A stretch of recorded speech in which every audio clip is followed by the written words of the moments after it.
Hello, and welcome to the weekly voice chat of Men Are Human. We are from menarhuman.com and the Men's Human Rights Discord, the official Discord of the Men's Rights subreddit. So we have a really cool interview today. I'm interviewing Katie. And Katie, as you can see from the title, is both an MRA and a feminist. And Katie is currently in Kenya. And she's going to give us some of her experiences with men's rights and feminism and gender issues in Kenya. And that's really cool because you don't get much of Africa in the media. You don't hear much about African men's issues, women's issues in the media. So this is really cool. So Katie, let me tell you how I usually do interviews, or the one interview I've done. Contrary to what's happening right now, I actually don't like doing much talking. And this is your interview. So there's no such thing as you talking too much. There's no such thing as an answer that is too long. So I'm just going to briefly introduce you, and then we can kind of take it away. So you are currently in school in Kenya, in Nairobi. Is that right? Yeah, I go to a university in Nairobi, Kenya. And you are of half Arab and half Indian descent, and you were born in Dubai. Okay, yes. Very cool. And we had a discussion yesterday where you said you used to be purely a feminist, but now you have learned about men's issues, and you consider yourself an MRA as well. Also, Katie, you might want to put your you having a bit of background noise issue. But so you used to be purely a feminist, but then you learned about men's issues, and now you consider yourself both an MRA and a feminist? Yeah. So I used to be purely feminist before. And I was really critical of the men's rights community. I felt that there was a lot of misogyny and toxicity within the movement. But I was kind of looking at it from like an outsider point of view. Um, and for a long time I was with like the surface level feminism, which is, girls should be able to wear what they want to wear. They shouldn't be shamed and that kind of thing. And then I started looking more deeply into feminist theory, like things like the patriarchy, things like women's discrimination, and historical oppression and that kind of thing, and theories about um why men want to oppress women and that kind of thing, like especially the theory that men want to set up the world to benefit themselves at the expense of women. And for a long time I did believe that. Obviously it was something that was painful for me because no one wants to believe that the world is set up against them and that kind of thing.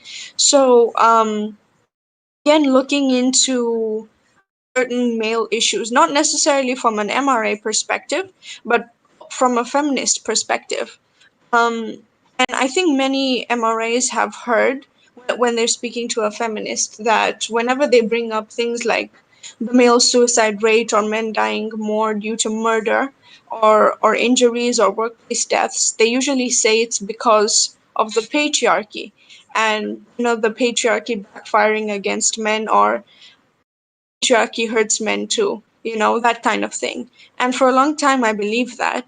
Um, but I really go into studies, into statistics, into data that can actually back up what I'm saying. I don't like so much to go into just theories, which are fine, but they should be either proved or disproved. So I began to look into, men's issues more and more deeply.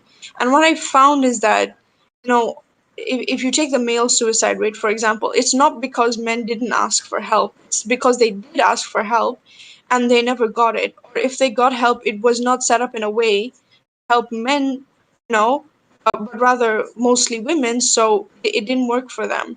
I began to look at studies that showed that even when men used the same methods as women, they were still more likely to die, and that suicide prevention programs, they help girls much more than they help boys. Then I began to look at other issues like boys being punished more at school, boys being punished more by parents, gender symmetry in domestic violence cases, And I just like there was so much that I found that I had been pretty much just ignoring. I was like, it can be either one of two things. Either they want to oppress women, but they're doing like a really bad job of it, or they just don't want to do it at all. So I obviously believe the latter. Now, you were, I'm going to get back to what caused this transition in your thinking, like what caused you to start to notice things and change specifically. But just first, you had some very detailed statistics yesterday about some gender issues specific to Kenya. Among them were domestic violence rates. Can you kind of give people those stats? Okay, so for Kenya, um, first of all, when it comes to domestic violence in Kenya, unfortunately, it's not as rare as in other parts of the world. As of right now, it's 37% of women are victims of domestic violence, and the number is 33% for men. When it comes to sexual violence within relationships, it's 24% for men and 14% for women. So when it comes to sexual violence, it's much higher for women. Sorry, it's much higher for men, and for physical violence, it's slightly higher for women, right? And it Just shows that reinvest the percentage you were giving on sexual violence, the 34% men, that was being victims, right? 24% for men. 24%. So 24% of men are victims. Yeah, 14% of women for sexual yeah, violence. Okay. yeah. So now that's for within relationships, right? And when it comes to things like the suicide rate, in some regions of Kenya, it's 90% men and 10% women. And that's really, really skewed, right? But overallly, it's about, I think, 70 to 75% male victims of suicide. Now, in Kenya, when we talk about domestic violence, we usually look at it from a female victim, male perpetrator lens. And people really do a lot to help female victims. There's a lot of shelters, Mombasa and Nairobi, which are the two main cities of Kenya. There's a lot of awareness being raised for stopping violence against women. And like the vast majority of the men that I've spoken to said that they would not be okay with hitting a woman ever, especially not their wife. And the common consensus in Kenya is that if even if your wife hits you, you shouldn't hit her back. At most you should leave. You know, and unfortunately, there are some parts of Kenya where violence against men is very, very common. Um, there's a part of Kenya, it's called Nyeri. In that region, there's been many stories of wives mutilating their husbands by um, removing their genitals with knives, and pouring hot water on them and burning them, and that, like, it's like torture basically. There was even a famous case where a male politician, he got sent to the hospital because of his wife beating him. So it's becoming more and more common these days. And what do the police do about it? Okay, so in the case of extreme violence, like in that example of the wife cutting her husband's genitals off, then the police will intervene. However, that woman, she got only 1 year in prison, which is not that much for something like mutilating someone or chopping off their genitals. But usually they won't do anything because men won't even call the police. They don't consider it that big of a deal, if Right. their wife hits them. Okay. So I said I was going to let you talk, but you have so much information. I have to ask you about just a few things.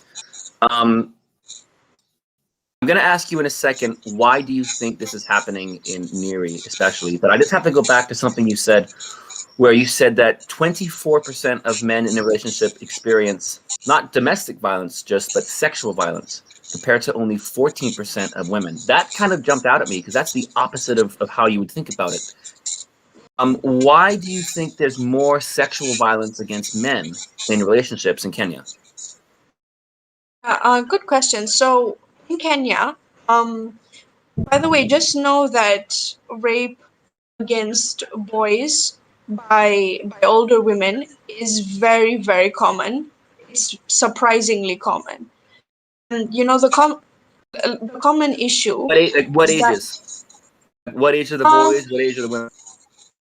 maybe for the boys it will be like 18, and the women will be like 25 and above.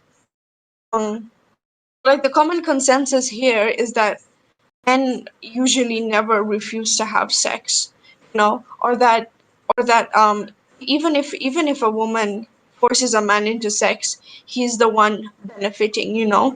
There's that kind of issue of people thinking that men always want sex, and that kind of thing. So like when a guy is forced into sex, or when he is raped by a woman, he usually will not talk about it. He'll in fact he'll even convince himself that he likes it, or something like that. Now when men are raped by men, or boys are raped by men, they will not talk about it, because in Kenya it's illegal for homosexuality is illegal. And in a lot of African countries, they don't consider male on male rape as rape. They'll consider it homosexuality. That could lead to jail time or even death in some African countries. So that's the situation. Right. Wow, that's shocking. I actually just went on Google now and I looked up domestic violence Nari, and sure enough, all these articles popping up about domestic violence against men. I'm going to put some into the voice chat now. Okay, if people want to go to the discussion channel, I'm going to post some of these links. And I didn't even look up men in the Google search, and I got some of these articles. So why do you think you have this specific problem in Nari in particular? And then we'll talk about all of Kenya, but why Nari in particular has this problem with domestic violence against men? Okay. First, I just have to correct you. It's Nyeri, not Nari. Sorry, um, yeah, Neri. yeah. But okay. One of the reasons is that a big number of men in Nyeri drink, right? So they drink alcohol, and the women there feel like if the guy's drinking alcohol, if she doesn't beat him first, he's going to beat her. So that's one of the reasons. The second reason is that um, well, different people from different cities might have different characteristics. And I'm not stereotyping. It's definitely not all women there, but some of the women there are really um, fierce, and they have like short tempers, right? So it's even when the wife is not being abusive, it's common for her to really yell at her husband a lot, which is um, emotional abuse, right? So it's a common thing there. And another reason is that in Kenya, it's very, very um, common for men in a relationship to be the providers and the protectors. That's a cultural thing here. So if a man is not providing, he could get beaten by his wife, who is disappointed in him. So I'll give you that example of that woman who chopped off her husband's genitals. The reason why she did it is because he was asleep at 5 a.m. in the morning, and she yelled at him and told him to get up and go to work. Even though like 5 a.m. is really, really early for work, even here. And when he told her to leave him alone, that's when she got a knife and mutilated him. So it's a combination of those issues. Wow. Now, let me ask you, what is the awareness in this environment? What is the awareness people would have about feminism, men's rights, and gender equality? Like, are people conscious of this double standard? Do they think of it as sexist? Are they aware of feminism? What's the dynamic in terms of that?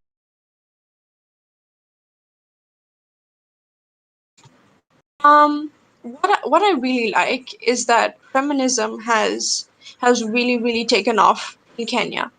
There's been a lot of awareness about, women getting into politics, women having the same education as men, and rape and violence against women is being taken very very seriously these days. So there's been a big increase in feminist conscious raising in Kenya, which is good, because now a lot of issues that weren't being looked at before are now being looked at.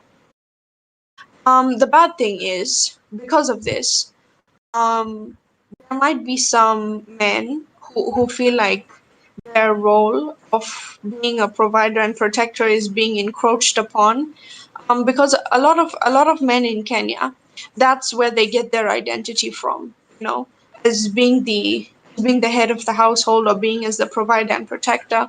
And a lot of them don't even mind women having jobs, women being feminists, women having education and careers outside of the home. The only thing is that they still want to hold on to some gender roles. Even if the woman is really independent and everything, they still believe in that.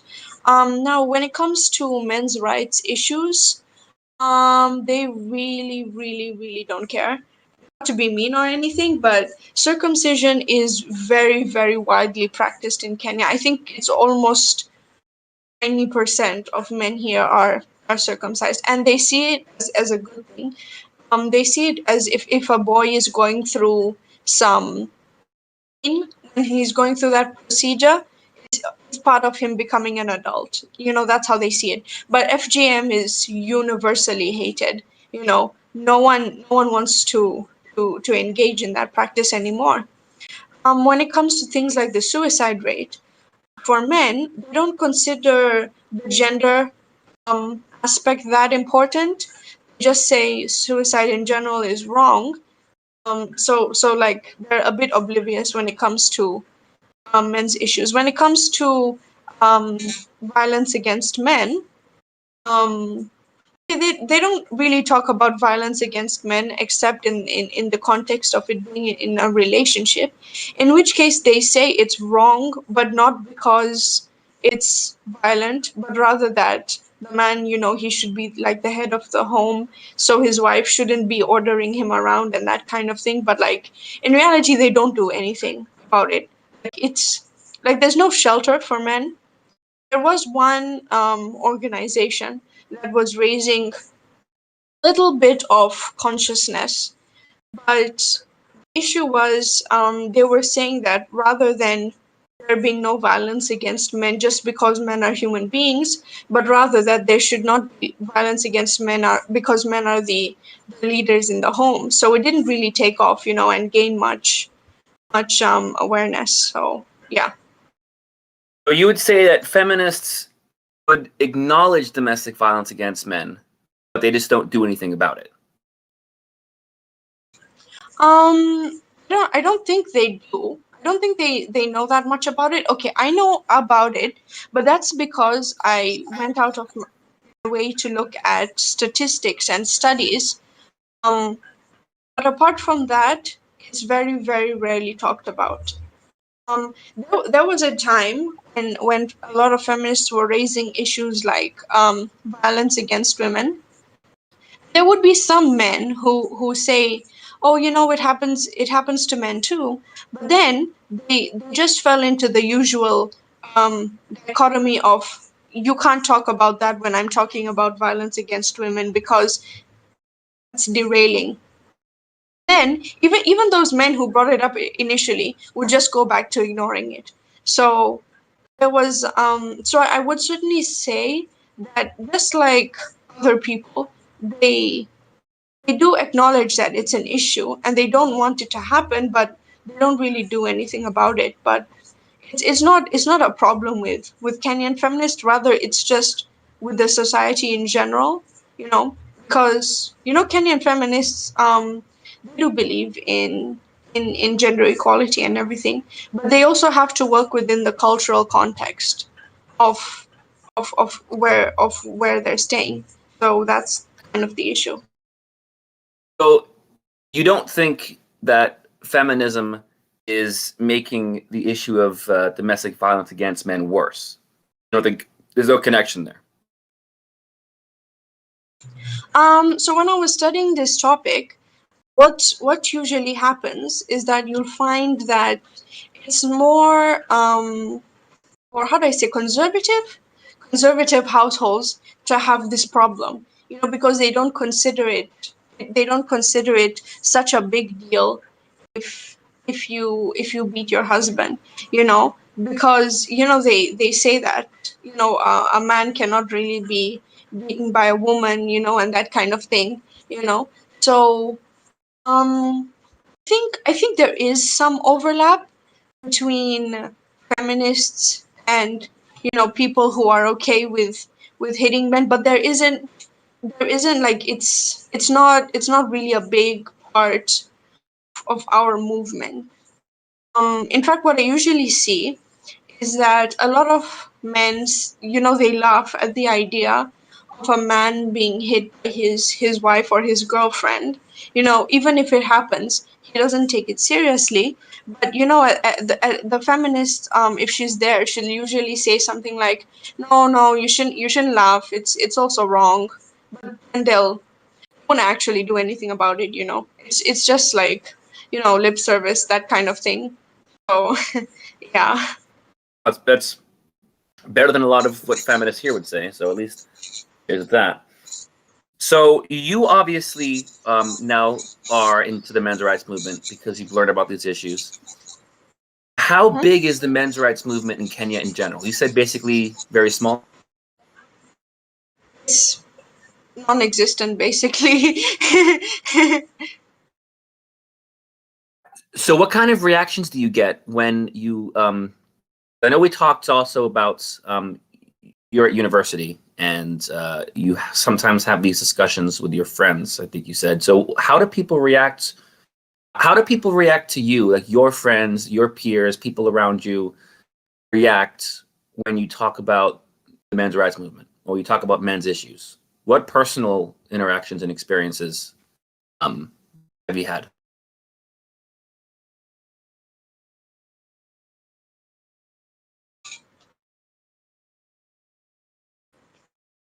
Yesterday I was talking about the issue of male suicide with my boyfriend, who is a Kenyan man. He's also part of the Kikuyu tribe, which is the largest tribe in Kenya. And I told him about the fact that 90% of the people who are committing suicide in some parts of Kenya are men. But he told me that he didn't really see a big correlation between the genders and it was just a coincidence. And I tried to explain to him, why there's a gender gap, but he wasn't having it. I mean, I respect his opinion, but I think there is a correlation between the genders. Um, Sorry, between the rate of suicide and gender, because we see the issue is there in almost every single country. I can't name one country where men don't commit suicide more than women.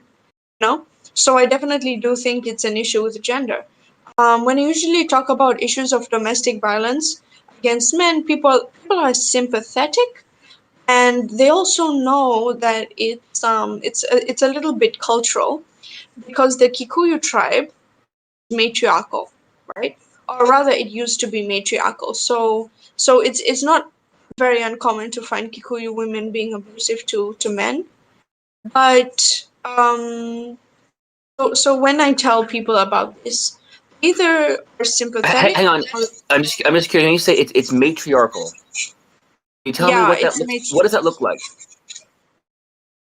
Oh well, I actually wish it was still matriarchal. So it used to be matriarchal.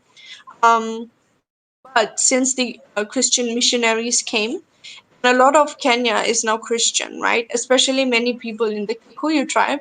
And then it shifted from matriarchal to slightly patriarchal because, Christians, they say that, men should be the head of the household and that kind of thing. But there's still a big respect for women in the Kikuyu tribe. Out of all the tribes in Kenya, Kikuyu women What are did the it least. What did it look like? Sorry, what did it look like when it was matriarchal? Like, how did it work? The funny thing is, it's pretty ironic, but it pretty much looked like every other patriarchal culture because the women were staying at home. They would do some work, maybe when it's to do with farming. But other than that, they would stay at home and take care of their children while the men were working and protecting them and everything. But when it comes to certain traditions, for example, when it came to dowry, the man would have to give the dowry to the woman and he would have to give a lot of dowry.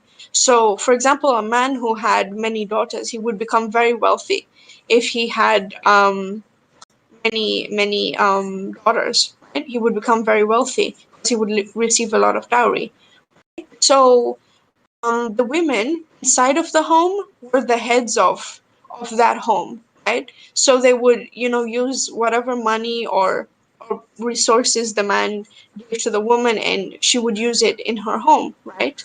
But the men would be leaders outside of the home. That's why you see, even in Kenyan history, it's mostly male politicians and that kind of thing. So yeah, in short, it wasn't much different from other patriarchies in that women were really highly respected in that tribe. Okay, very interesting. So you've seen a lot of change. By the way, so I'm gonna open up the chat now. If anyone has a question or a comment, so it's kind of an open talk now, but still kind of this is kind of Kate's chat. It's really interesting thinking about this. The way Africa is just ignored by most of the media when there's so much going on. Um, so how is something we talk about in the US and the UK is how men, especially younger men, are starting to fall behind in education and employment. That boys are doing worse in school, boys are doing worse in university, young men are more likely to be unemployed. Does that exist in Kenya? Sorry, could you repeat that? Well, something we talk about in the US and the UK is how men and boys are falling behind in education and employment, where boys are doing worse in school and men are less likely to go to university and men are more likely to be unemployed. I was going to ask if that's the case in Kenya. Let me ask, at your university, what is the gender ratio of male to female students? Okay, so I go to it's a private university, right? So most universities in Kenya are public, and I go to a private university, which means that it's mostly middle class to wealthy students there. And the gender ratio is about 52 to 55% female to slightly less men, right? Now in Kenya overall, when it comes to primary and high school education, girls are doing well. Um, they're slightly more likely to be literate. And last year, in our national exams, which are called KCSEs, the top three students were all girls. So education for girls is really, really, really improving in Kenya. But I would say it's on par, except for one thing. There are some girls, unfortunately, in maybe really poor or rural areas who have to skip school for a few days because they lack some period products.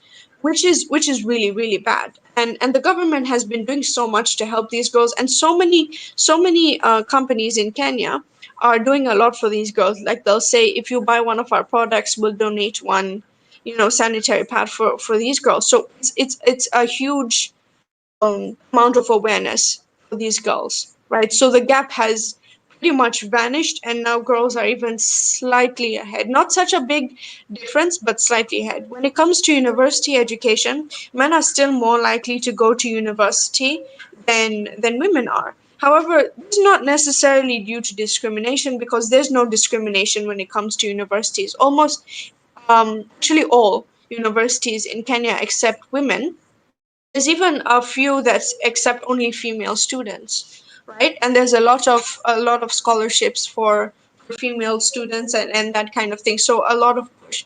However, because of this expectation of men being the head of the household, or men having to provide for women, men are still more likely to go to university than women are.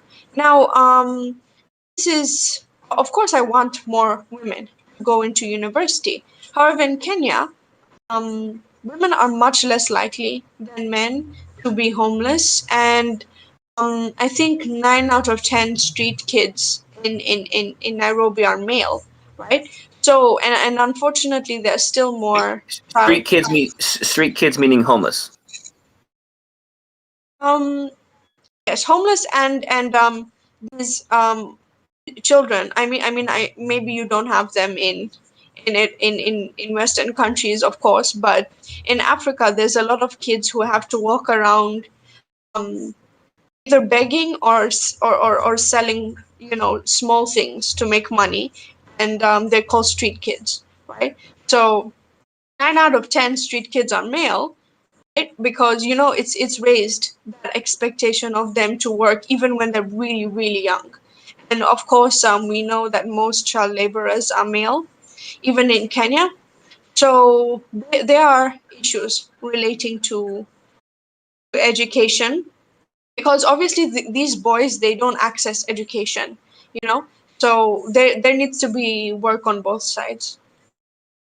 Okay, so because the perception in the West, if you talk to an American, Kate, you might want to mute your mic for a second. There's a lot. There's always we got to fix the audio issues, because that doesn't happen on the most places where there are open chats. That doesn't happen, but for some reason, Discord always has an issue with audio. So it's really annoying. It's not you. It happens to all of us here. So I am going to open. I know Not wants to say something.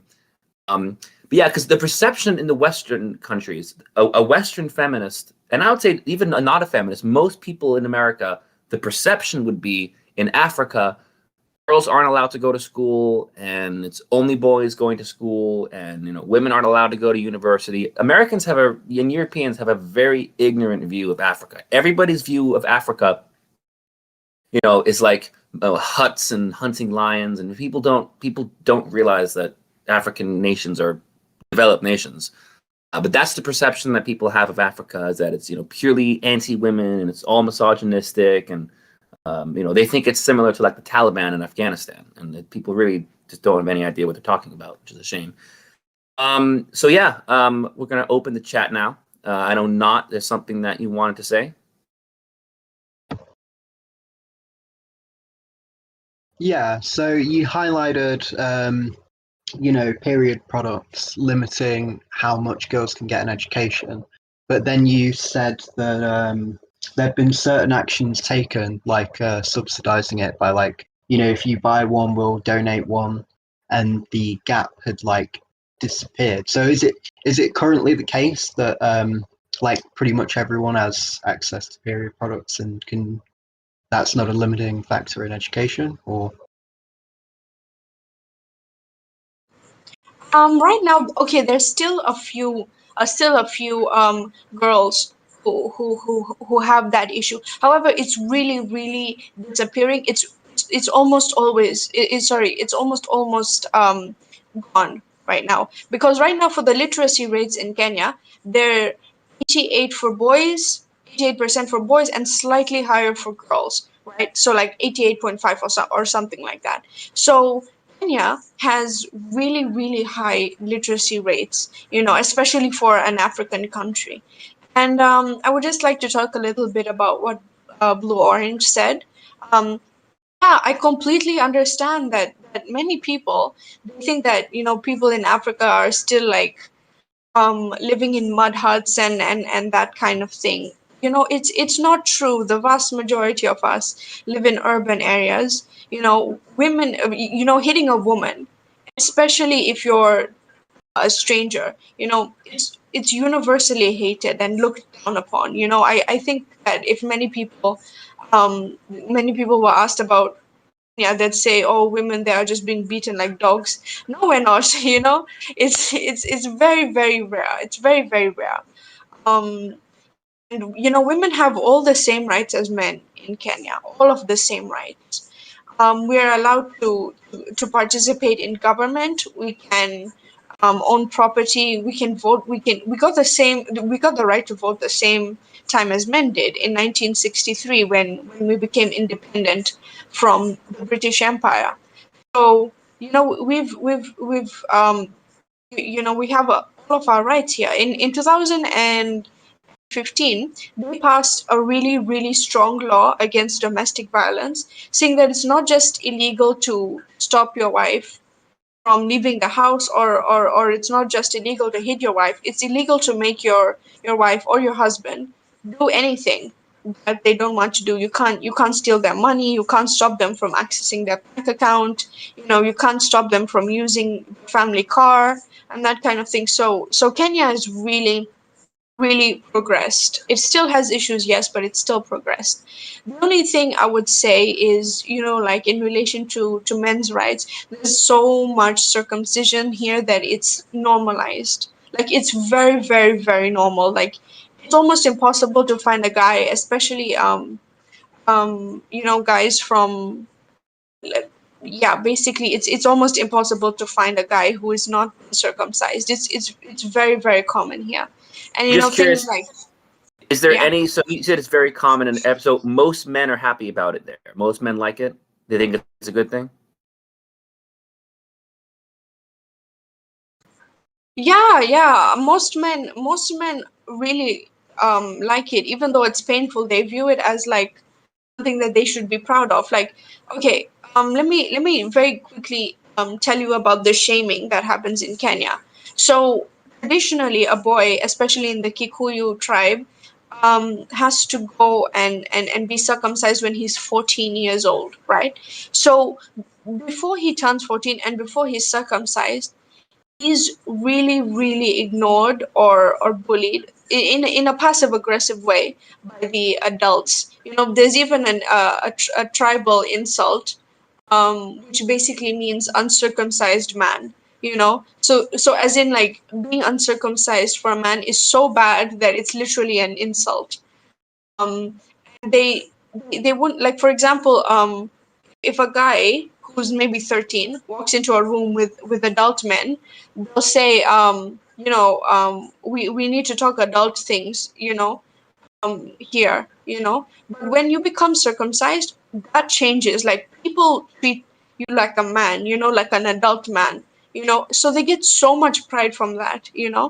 And I mentioned the fact that that's kind of social pressure. It's not entirely consensual if you're pressured into it. They were like, you know what, it's a good thing, we don't even mind. So that's the situation here.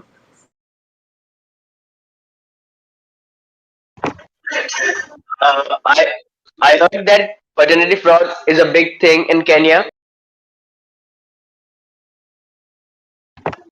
Could you repeat that? I heard that paternity fraud is very common in Kenya. Did you say Uh, paternity fraud? yeah. Do they have that there? Yeah, Let me If think. okay, just I mean, I'm it's not sure high what the law in Kenya, I think. in the U.S. and the U.K. for paternity fraud. Just to kind of give you some context, what he's talking about, and in India too, and it's 10 times worse in India. It's quite scary, actually. It's when mothers can collect money, they can collect child support for children. But there are some scams and some frauds where mothers will accuse a father of being mothers will accuse a man of being the father of her children when he's not the father of his children. But even though he's not the father, he's still forced to pay her money and child support. Even when, in some crazy cases, the man was able to prove by a DNA test that he wasn't the father, he still had to pay child support. That happened in Kenya?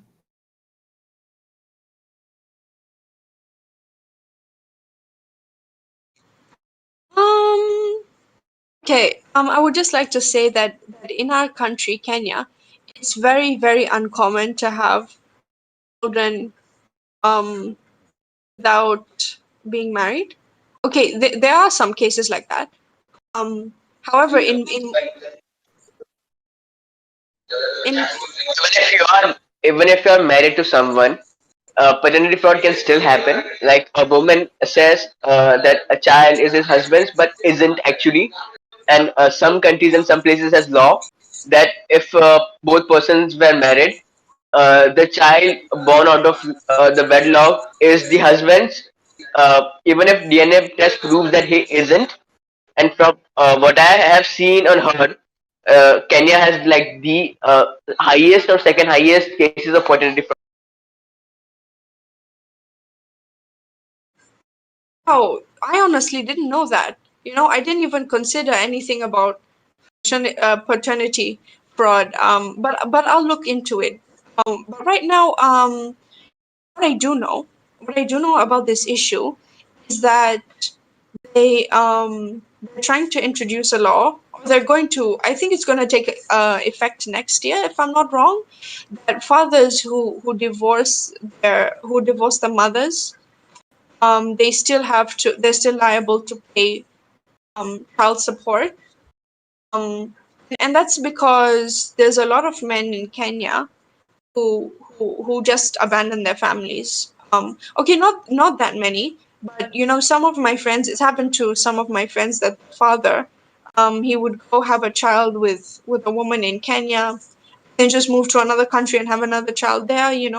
So they're kind of to stop that, or at least saying that he'll be liable, and he's going to be liable to up to 50% of his income.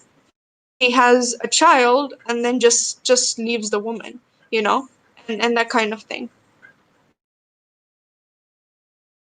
Whereas in paternity fraud, even if the kid is not biologically a man's, even if a man doesn't even know the woman, he can still be held accountable for the child support, and that's not even the worst cases.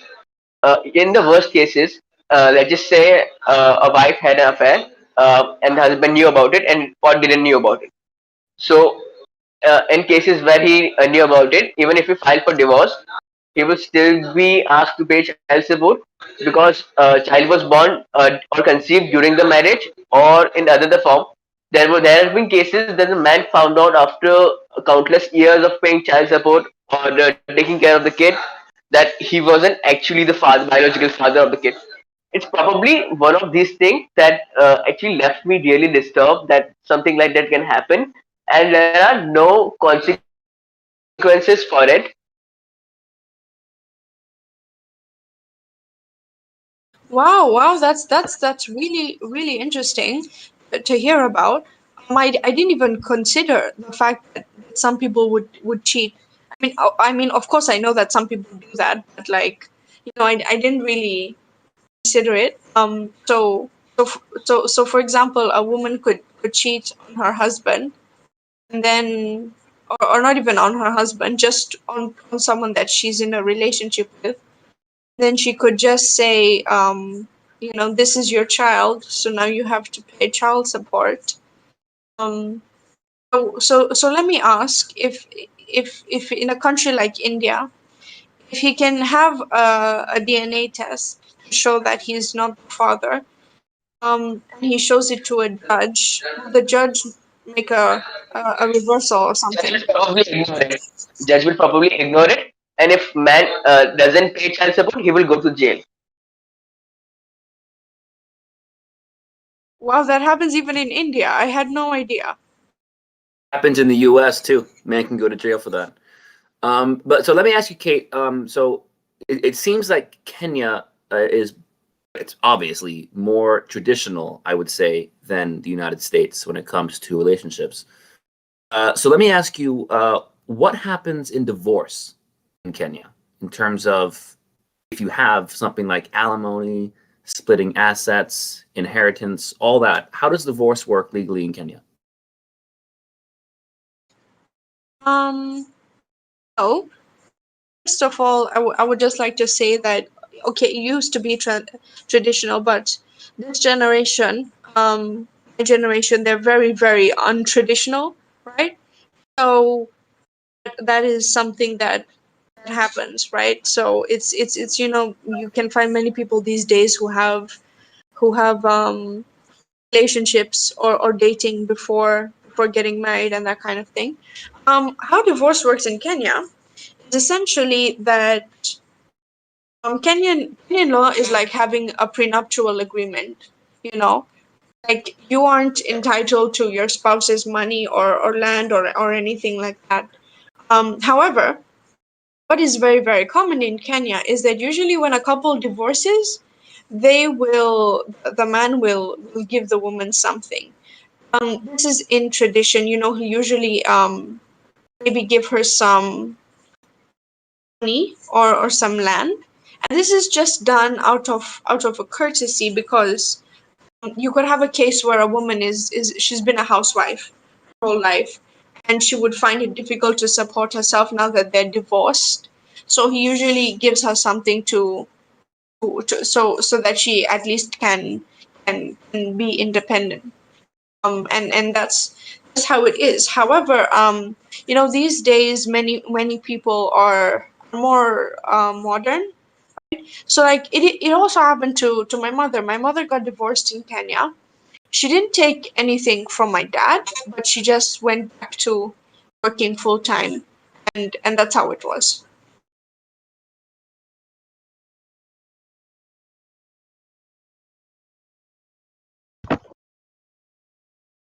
So, oh, should I go? Yeah, okay. So I have like three main questions about everything you've said so far.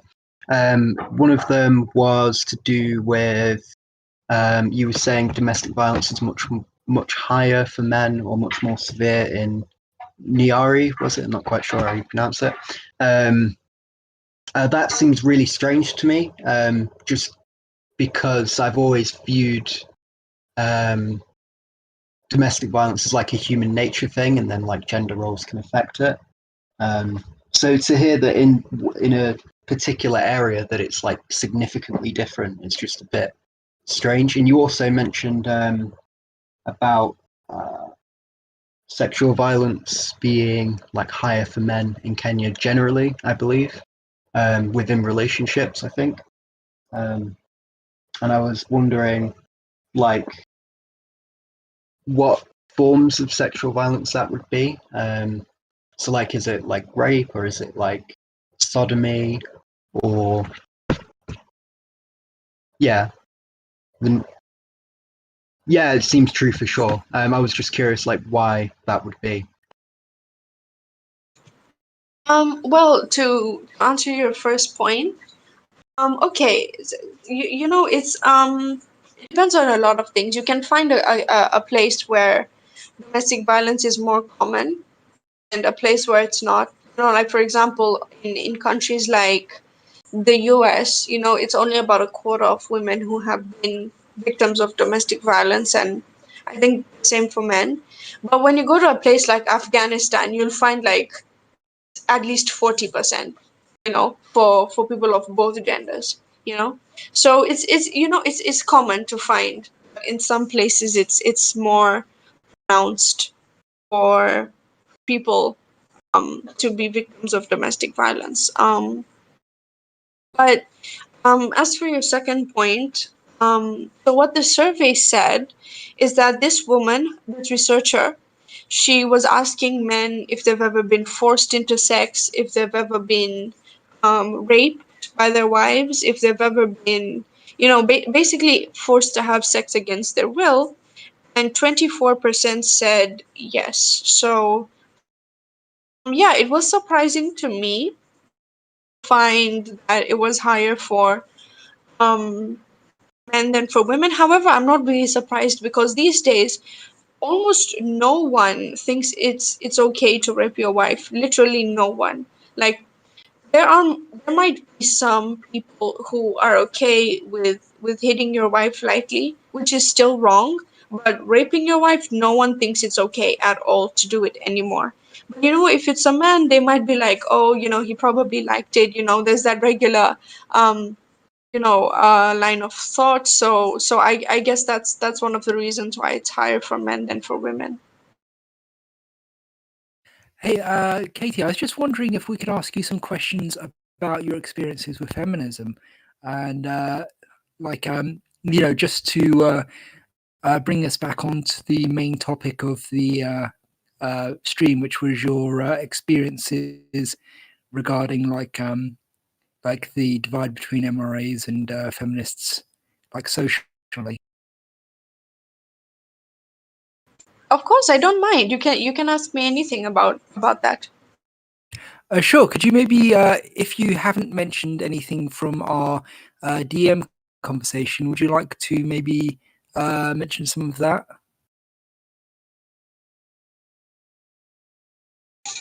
Oh, sure. So, just to summarize, I've been a feminist for a really, really long time. So because I'm a woman, naturally, I'm going to see some of the things that affect women. I'm going to be upset about them, about the fact that there are some communities which consider it okay for a man to date, but for a woman to date, it's wrong. I'll look at that and I'll say, that's sexist against women, right? And that kind of thing. So naturally, you'll have more experience seeing it firsthand if you're a woman. Second of all, when we have a case, right, where in the world, almost every single country, um, men and women have more empathy for women, and they hate the idea of violence against women, and they have generally more empathy for women than for men. Really, really, really going to highlight the suffering of women or any problems that women have. They're going to maybe not ignore but minimize the issues that men have. There's also things like the women are wonderful effect, which says that people associate more good qualities with women than with men. And there's also things like the gamma bias, Sorry, which I just have to interrupt. I brought up the women wonderful effect. I brought up that exact point with Sam Cedar.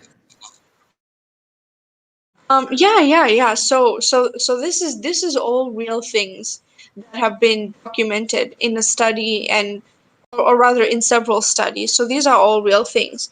So like for example, when I was growing up, I see article upon article about how women in this part of the world were treated badly and how women in that part of the world were treated badly. Or I'll see like for example, like let me give you an example, right? So if you see something like the coronavirus is affecting women in particular badly, you're going to be like, wow, this world is really sexist against women. But when you see things like men are more likely to die from coronavirus than men, than women, then you're even wondering why they would choose to focus on women instead of men. So I don't know how to describe.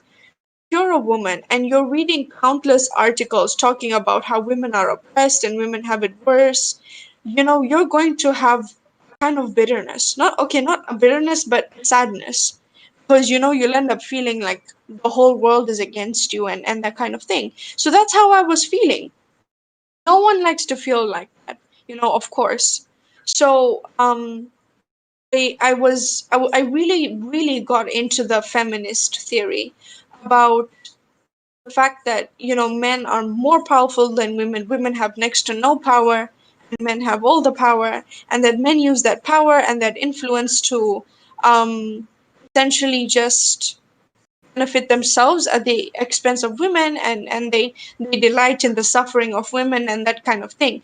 And that's what I believed for a really, really long time. And of course it was horrible, and I really wanted to defend the rights of women. So of course I was a pretty radical feminist. Then I began to question certain things. Of course I question everything.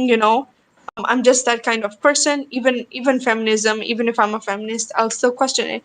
And I found that there were so many things that were untrue, that were just being said again and again and again. Like, let me give you an example. Now feminists have a big problem with putting forth a theory. There's nothing wrong with putting forth a theory, but if it's disproved or unproven, then it's wrong to keep talking about it. But feminists used to have a theory which was called the double punishment theory, which stated that if a woman commits a crime, she's going to be punished for that crime, and also for breaking traditional gender norms.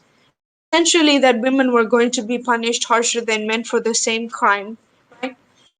I believe that, of course, it sounds plausible. If you believe that women are an oppressed class, then yeah, they're going to receive harsher punishments for the same crime.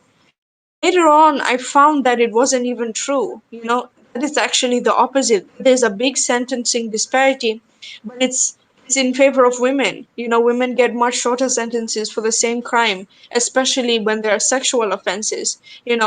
So like, I just couldn't keep ignoring the evidence anymore. Then I began to read books like The Privileged Sex by Martin Van Creveld and The Myth of Male Power by Warren Farrell. You know, like, that's when I saw that essentially, people tend to really ignore the problems of men, and they tend to focus, with precision on the problems of women. The point where if there's something that is blatantly discriminatory against men, they just twist it into being discriminatory against women, which is probably why I feel like almost everyone agrees that women are oppressed and men are privileged, because people, like, they see things in a really, really, really pro female way. Like another example of this I can tell you is that when you looked at what happened to Boko Haram, when I used to get coverage of this thing, I would feel like these people, these men, they hate women, and they hate women so bad that they want to kidnap little girls from school. They want to stop them from getting an education. So as a woman, you're obviously going to read about that and feel bad about it. No, not even, I didn't even see a single article talking about the boys that they kidnapped. And I later found out that they kidnapped over 10,000 boys, made them into child soldiers. Not just that, but they were even entering schools and outright killing the male students, and and keeping the female students alive. So, when everything is set up to make it look like women have it worse, then obviously many people are going to believe that, you know. So, that's my issue with it, because honestly, I just don't think that it's healthy for girls to be brought up thinking that men hate them, and that the whole world is against them, and that men will literally kill them for trying to get an education, because that's just not true, you know. I just think it's wrong. That's everything she's talking about? Yes, I have. Yeah, they were, as I was saying in the thing, they burned more boys to death than they kidnapped girls during that, the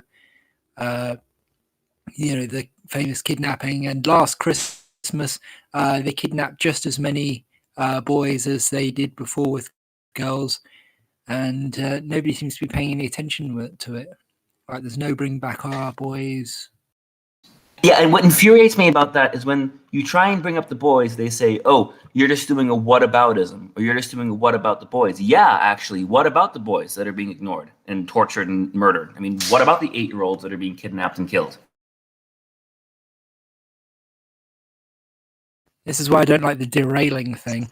But yeah, okay, to get on with Casey. You said in the chat that you got very deep into feminist theory, and you said like you broke free of it. Did you ever have interactions with other feminists? Did they, have you ever like done any gender studies sort of stuff or anything like that, or anything at college, anything like?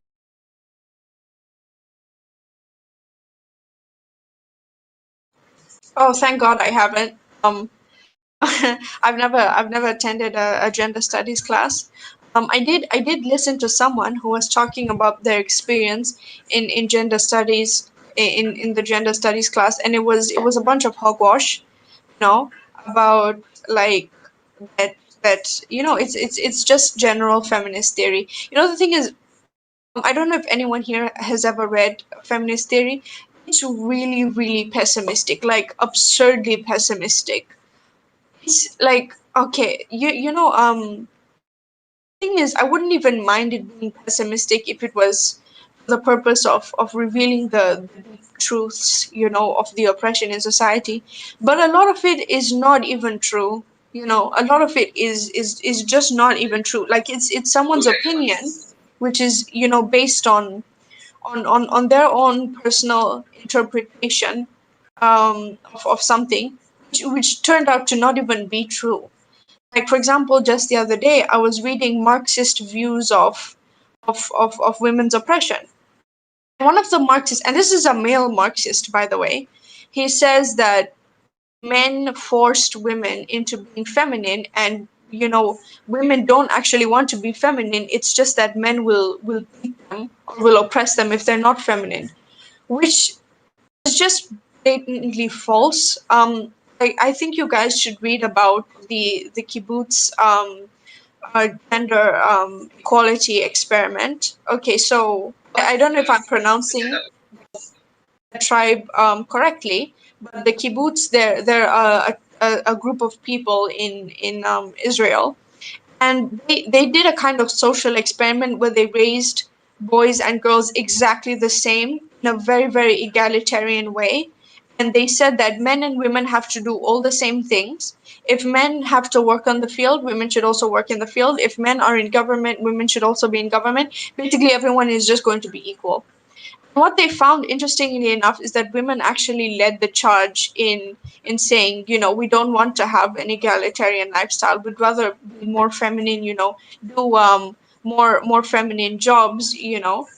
The truth is, like, women just in general, they really appreciate, having safe jobs, having more emotionally fulfilling jobs. They like spending time with their children, and that kind of thing. It's not based on men bullying them into doing those things. It's just based on their own personal choice. We can even see this in countries like Sweden, Denmark, Norway, where they have a lot of resources, and those countries are very egalitarian. They have equality of opportunity. And even in those countries, women are more likely to go into separate fields than men. So I don't think I don't think it's just because of sexism or discrimination that women do certain things. People, they have this big problem, and with a lot of feminists in particular, they always assume that women have no choice or no agency in anything that we do, and anything that happens to us is just oppression. You know. Okay, I'm just going to quickly go over something before you guys ask me anything else, if you allow me. Was really, really fast, just to the point you just said. That is exactly what I've said so many times. It's not sexist to say that there are some gender stereotypes that exist for a reason. If you took 1 million men and 1 million women and you followed them over 10 years, you would start to see some statistical patterns and trends. You would see that men are overall more likely to be interested in hunting, for example, and women are more likely to be interested in makeup. It doesn't mean that women can't be interested in hunting and men can't be interested in makeup. It doesn't mean that you should be shamed for that. It's simply acknowledging that there will be some statistical trends that you will notice among gender. It's nothing. It's a good thing or a bad thing. There's nothing wrong with not following that trend, but it's just those. Yeah, exactly. My job as a feminist is to ensure that if a woman wants to have makeup as a hobby, or if she wants to do hunting as a hobby, she should be welcome to. I also like hunting, coincidentally. I just think that everyone, especially women who have some traditionally masculine hobbies, they should be allowed to do them, or go into fields that have a lot of men in them, just as long as they have equal opportunity. Then it's going to be fine, right? And one of the issues that I was going to talk about is some kind of catch-22s that I don't like within the feminist community. Like, for example, if a man is unkind to a woman, then let's say, for example, he hits her, or he pushes her, or he discriminates against her, it's an example of hostile sexism, which is totally wrong, and everyone agrees that it's wrong. But if a man does something good for a woman, like he opens the door for her or pays for her dinner or something like that, they'll say it's benevolent sexism. So, like, it's like, I just don't see it that way. But it's kind of like, so are men not supposed to interact with women at all? Because, like, when they do something good, it's like benevolent sexism, but when they do something bad, it's like hostile sexism. So it's like, I just don't like those, this concept of benevolent sexism. I don't think you can be sexist to someone by being nice to them. That doesn't make any sense. But, like, it's such a big thing in the feminist community, and I just don't know why. But then, when you ask someone to explain the concept of benevolent sexism, they usually say it's men's way of basically, I don't know, like, making the patriarchy seem appealing to women. But, like, let's be honest, no one wants to do that. No one's having that intention in mind when they're doing something nice for a woman. That's just my opinion. I can give you a bit of perspective on that. Because, yeah, like, I'm friends with quite a few feminists, and what they've told me is that essentially what they would prefer is that men treat women the same ways that they treat men, basically. And that effectively benevolent sexism makes it so that men make lots of effort towards women. So, like, for example, let's say you buy the dinner, you've approached them, you've, like, bought them drinks, you've, like, paid for all the dates for ages and ages and ages. And then, like, maybe after a while, if the woman's like, well, I'm not feeling it anymore, and she, like, backs away, then, well, the guy's going to be upset because he's like, oh, I put all this work in. And that's kind of reinforcing, like, a kind of sexual gender role that, they'd rather not have. They'd rather just have it be that they pay for the dates. They, like, pursue men and women equally, like, all of these sorts of things. But so one thing you mentioned quite a while ago was to do with mental health support for suicidal men not being as effective for men as it is for women, and that there isn't a lot of support for men. So I was just wondering, like, in general, so, like, what changes could feasibly be done? Like, hypothetically, if you were a legislator or you were in charge of funding or something, what changes could be made that would significantly like, reduce the severity of a severe male issue, or, like, increase the well-being of men in general quite a bit? Like, is there any big solutions that would improve things quite a lot? Thanks for that, Not. Well, I just like to say that, to your first point about benevolent sexism, yeah, I agree. It's totally wrong for a guy to, like, kind of pressure a woman into sex. It's not right. It's definitely not right. However, it's not just about someone paying for someone's dinner. It's also about a guy like holding a door open for a woman. I think if a guy expected sex for holding a door for a woman, then he's insane. And like that's very rare. I've never heard of a guy who expects sex just for doing that. But even they would say that that is an example of benevolent sexism. But as for your second, or rather, as for your question about mental health, so long-term and short-term solution. Short-term solution would be looking into ways that can improve the effectiveness of this of psychotherapy for men. Now, I've heard someone say that sitting down and talking about your issues is more of a woman oriented thing rather than for men. And what I found when I was researching this topic is that when they were polled, over 50% of men dropped out of therapy early. The biggest reason they did this because they felt it wasn't working for them, right? And I heard about this program which seemed to work so much better that a bunch of men got together and they went and chopped some wood or did some like traditionally masculine activity, and it did wonders for their mental health, right? Now, there's nothing wrong with women enjoying to sit down and talk about their issues, you know. But if men prefer a different type of mental health program, that kind of thing should also be provided, but it's not really readily provided.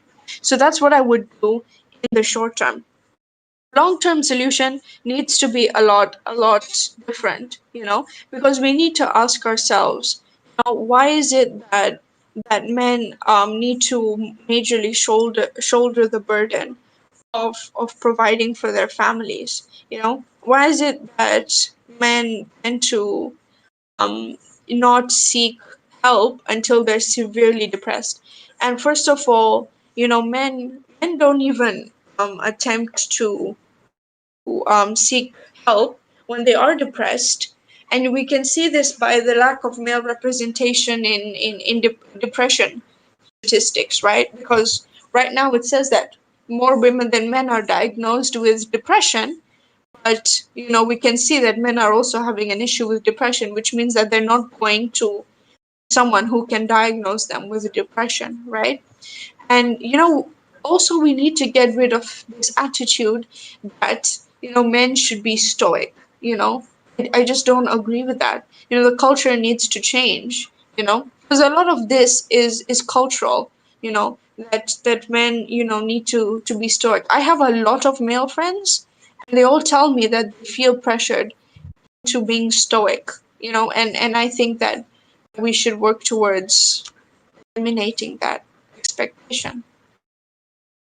So do you think what you were talking about, the men who went out and did a masculine activity like chopping wood, do you think the current system for therapy and psychotherapy is designed in a way that doesn't work as well for men? Oh, absolutely. I've heard the phrase psychotherapy was created by men to treat women. Um, so, what I found when I was researching the history of treatment of mentally ill people, what I found is that throughout most of the periods, when it was really bad and torturous, like for example those old pictures of people being locked up in asylums and being tortured and that kind of thing, it was mostly men at that time. But when more women started um being having fits of hysteria, which they called it in those days, they started kind of becoming more lenient towards people with mental health issues, because no one thinks it's okay to treat a woman like a dog. People are more obviously more sensitive to these things when it's a woman who needs help. Then when it came to the World War I and the World War II, there was an increase in therapy for men, And I use that term really loosely because what they called therapy was just electrocution. You know, they literally used to electroshock the men, right? And it wasn't done to really help them, but rather it was done just to get them back on the battlefield. You know, at that time they used to call it shell shock. You know, when men used to suffer from, what we call PTSD, right? So they used to call it shell shock.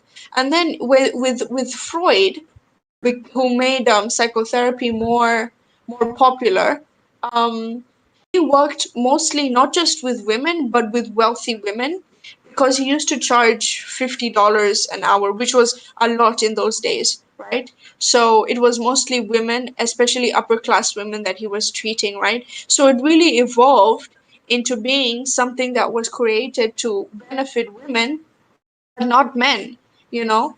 So that's where we're at now. I've been to therapy. It was really, really effective for me. It was super, super effective. But I'm wondering if it would work the same for men, because men and women psychologically are different, right? So what works for men may not work for women, and vice versa. You know? That's very interesting. I didn't actually know that about Freud. Yeah, no, that was super interesting about the history of asylums, essentially. You pointed out like the like masculine activity versus therapy, and like masculine activity is more effective. One thing that I've heard about in therapy, there's been a big statistical analysis that shows essentially that if the therapist believes that masculinity is like negative and harmful, then they don't like use that drive and motivation to be masculine to get men to engage in positive behaviors, and those tend to be much less effective therapists. So it's possible that reinforcing positive masculinity is like really helpful for men's mental health. But yeah, so you've mentioned about like that we could push for that to be more widely available to men, so like signposting it and like making it more funded, like more common.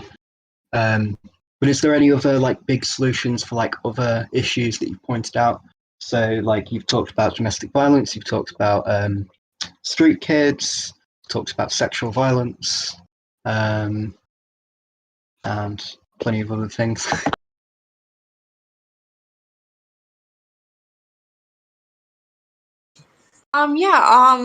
Well, like that's why I got really shocked when I was researching this topic.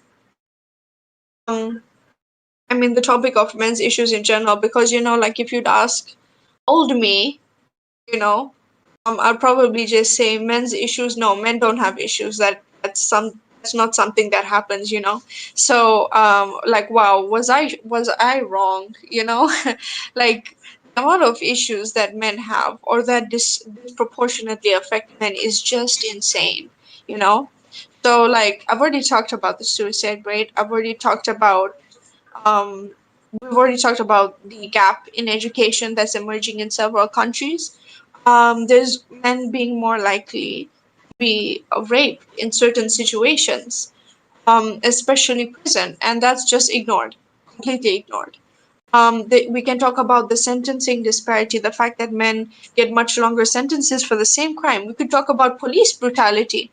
Now, what I find interesting about police brutality is that African Americans are, and this is horrible, 3 times more likely to be killed by a police than someone of another race, especially a white person. Right now, this is in the U.S. But when men are 22 times more likely to get killed by a police person, or a police officer, than a woman, no one even mentions that. No one knows that it's a thing. No one knows it's even happening.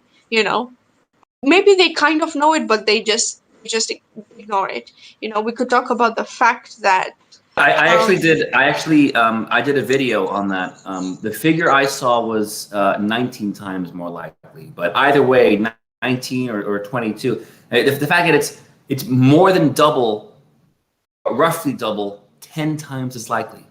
So not twice as likely, not 3 times as likely, basically 20 times as likely. It's completely insane.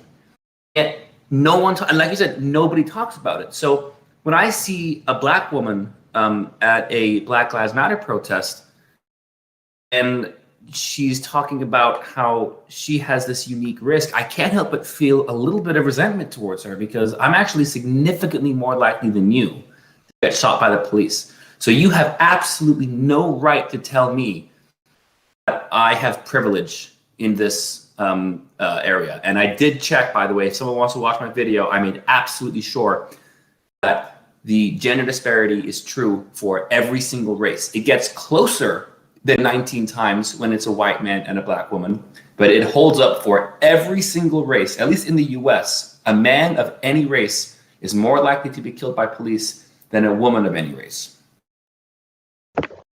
It's not just killed as well. It's also more likely to be stopped by the police, more likely to be stopped and searched, more likely to have use of force on you, like all sorts of things. More likely to be charged. Yeah. But yeah, like the differences between like men and women are generally larger than like black and white. Generally, black men suffer for being black and for being men. So like white women, I fucked that up, but yeah. Right. Yeah, I actually got kicked off a moderator team for saying that men were like more likely to get killed and things like that. But yeah, Catalina. From where? Caitlin, sorry. You said kicked off a moderating team from where? Oh, it was on another Discord. I won't mention the name. Was it political in nature? Nope. Okay. But wow. the debate was. And so what did you say? Yeah, You just brought up the disparity, the gender disparity in police killings. And just like that, they ban you? It was a bunch of stuff like that. I can hear a lot of noise on your mic, by the way. Sorry, I'm cutting it was a bunch of, yeah, better watch out for cutting stuff and that. But it was a bunch of stuff like stats to do with men being killed more and so on. They were the ones who brought up saying men were privileged and stuff like that. And it didn't matter how many stats I brought up. It didn't matter if I even like borderline got them to admit that men have it a lot worse in a lot of ways. They were just like, yes, but like men are still privileged, and they couldn't actually articulate how. Like they couldn't give me an example. They couldn't like explain it. They were like, just give me 2 weeks and I'll come back and I'll explain. If you need 2 weeks to like counter the amount of stuff that I was giving them, then maybe think about if you're wrong. It's it should be fairly obvious if if something like that is untrue or if it's true, because it's just like you just go through the stats, and if it's true, it's true. If it's not, it's not. But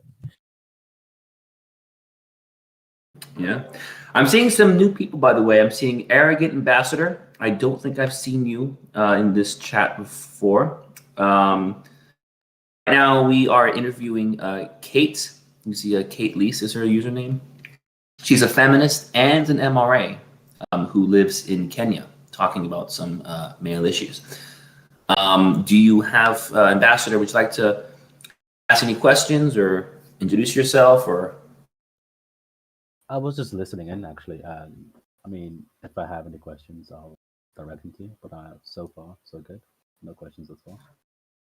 And I know you came late, so this actually is being live streamed to YouTube. So I can send you the link to the video so you can watch it from the beginning if you'd like. Yes, please, if you could. So Kate, I can't wait for our video interview. I'm actually happy we did this first, because now it kind of gives me a better idea of what questions to ask. We can kind of organize it a little bit. But this is incredible. I'm not saying we're finished. This was incredible. It's eye-opening. It's so cool to hear social issues in Africa because, again, you just don't hear Africa much in the media. Are there any other gender issues in Kenya that we haven't asked that you'd like to talk about? Thank you for that. Yeah, so in Kenya, I would say in relation to gender, unfortunately, there are still some pretty violent rapes that sometimes happen. Still some cases of victim blaming against women, which is totally, completely wrong.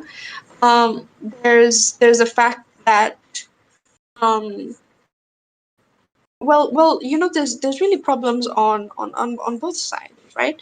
So for men, I would say that men in Kenya are much more likely to be murdered than women. Like they're about 77% of the people who are murdered in Kenya, right? They are, like I said, 90% of people who are um, committing suicide in some parts of Kenya, right? They also live 5 years longer, or sorry, 5 years shorter than women do in Kenya, right? So it's a lot higher for women, you know. There's also the fact that women work less hours than men in Kenya, right? So women are more likely to be, stay-at-home moms, for example.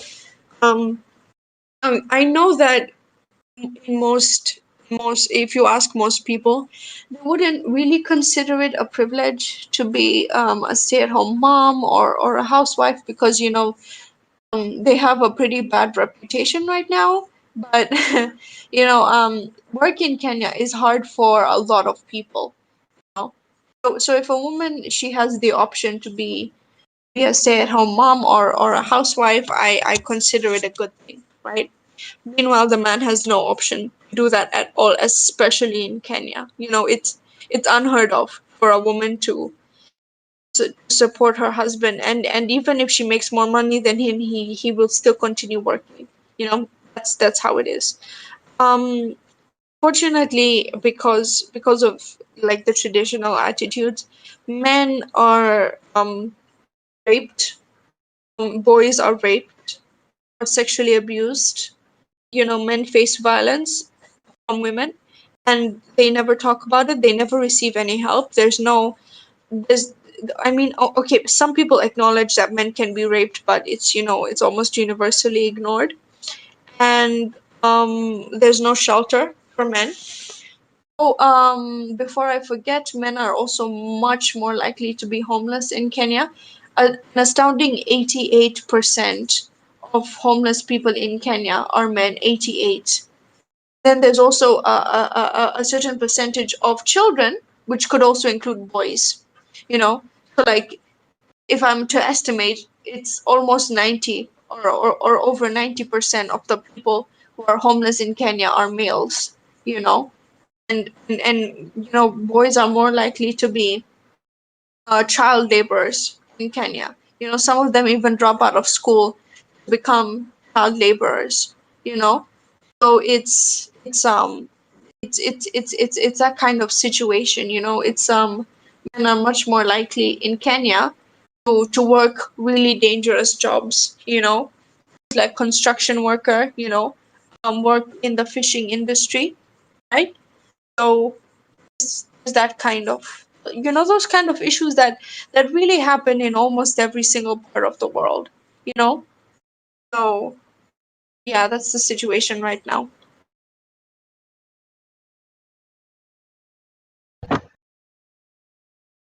So you said before that there's basically no men's rights movement in Kenya. Do you foresee that maybe changing? Do you see maybe the men's rights movement growing in the next few years?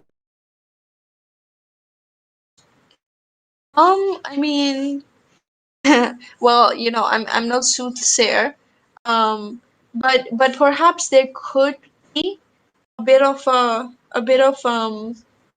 men's rights movement. However, if it's not woman friendly, if it's not feminist friendly, it has a big chance of being squashed. um, because like no one in Kenya wants anything bad to happen to women, and there's this attitude that anything that is harmful to women is really really bad. You know? And because because people in Kenya are so traditional, just not ready to hear that men could actually be getting the short end of the stick on certain things, because here's the thing, they might not even consider that a bad thing, because they're like, you know what, we're men, we're supposed to die for our families, we're supposed to provide for them, how can you say that that's a bad thing? And they're just not ready to give up that identity, you know in my opinion, if you want to be a feminist or even a men's advocate, you have to have at least a somewhat flexible view of gender roles. You can't always say that men and have to be the providers and the protectors, because I actually wrote an article about this explaining why gender roles are bad for men, right? Because men in Kenya, they have to work just punishing hours, doing the worst jobs, provide for their family. They might even end up dying because of that. They have to do a lot for their family. You know, they have to put themselves in harm's way because of their family, right? And men are just not going to give that up anytime soon. So I feel like if there is going to be a men's rights movement, it's mostly going to focus on things like the male suicide rate and violence against men, and that kind of thing. But I still think that people in Kenya need to get used to the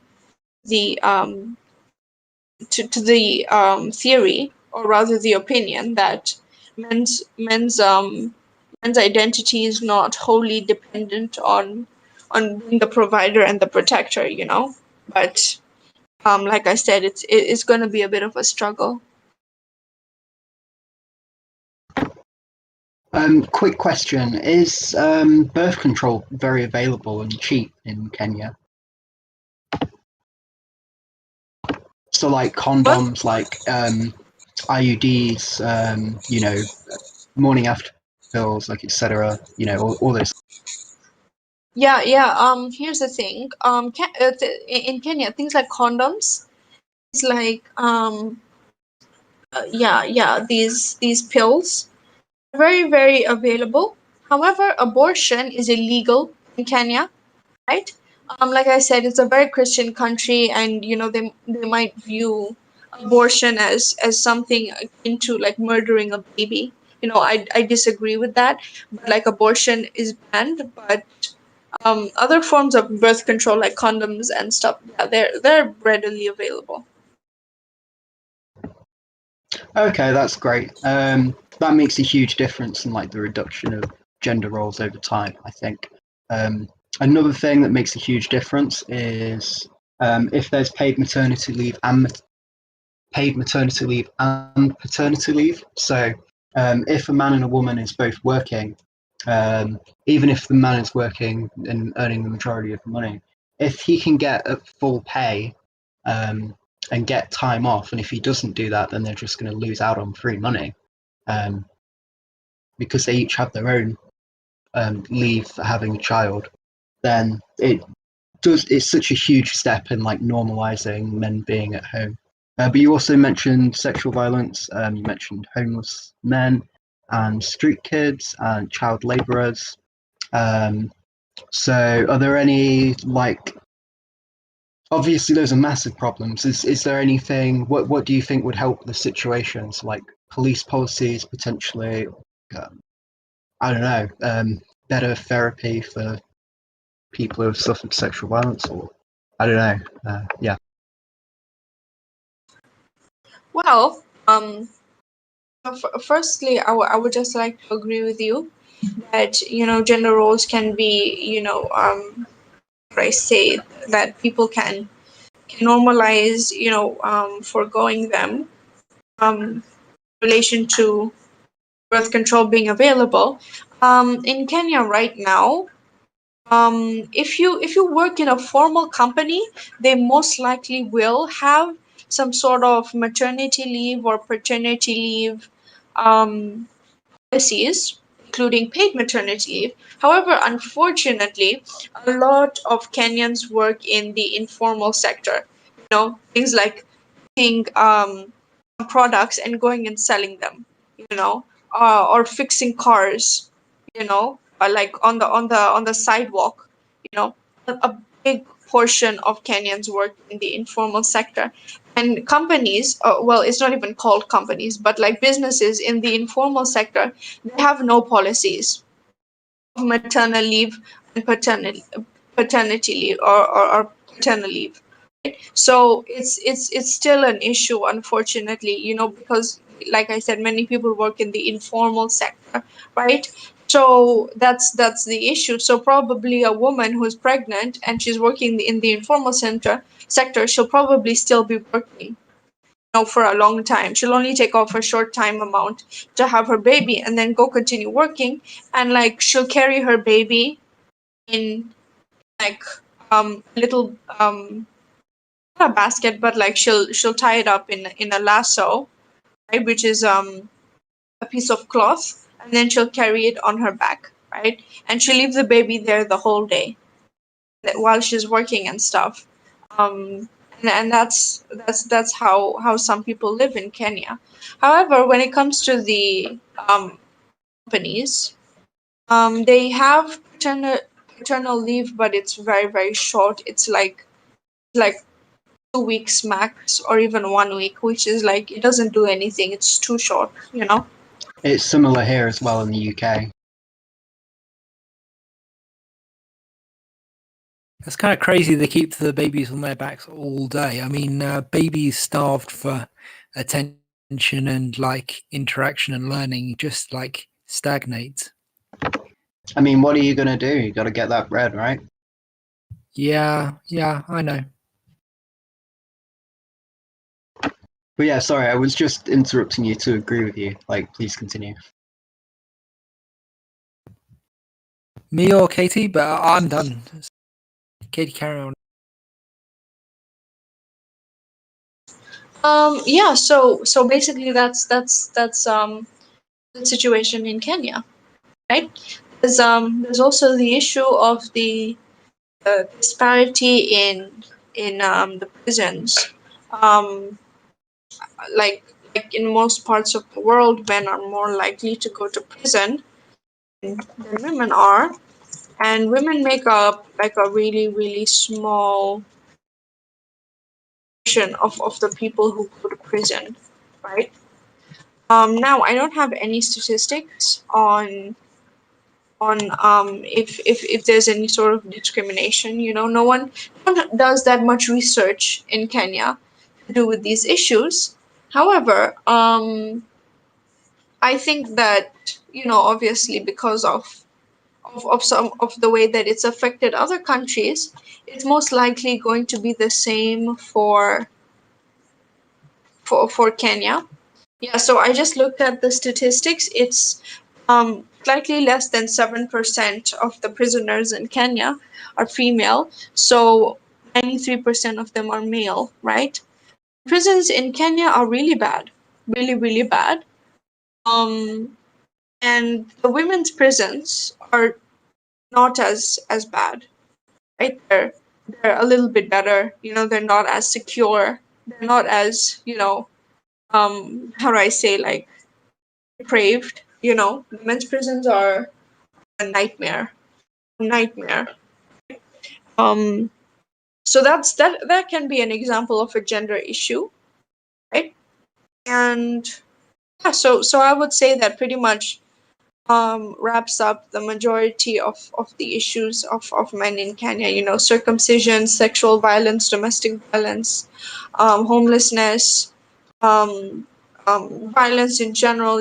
Murder, prison. Those would be the main issues. Yeah, so that disparity, like that seems to be a worldwide disparity. I know in the UK, I believe that men are like 2/3 more likely to be charged and like more likely to be stopped and searched and all of these sorts of things. And then in court, they're like 2/3 more likely to be convicted, so like sentenced guilty. And then when they are convicted, they get like 66% longer sentences.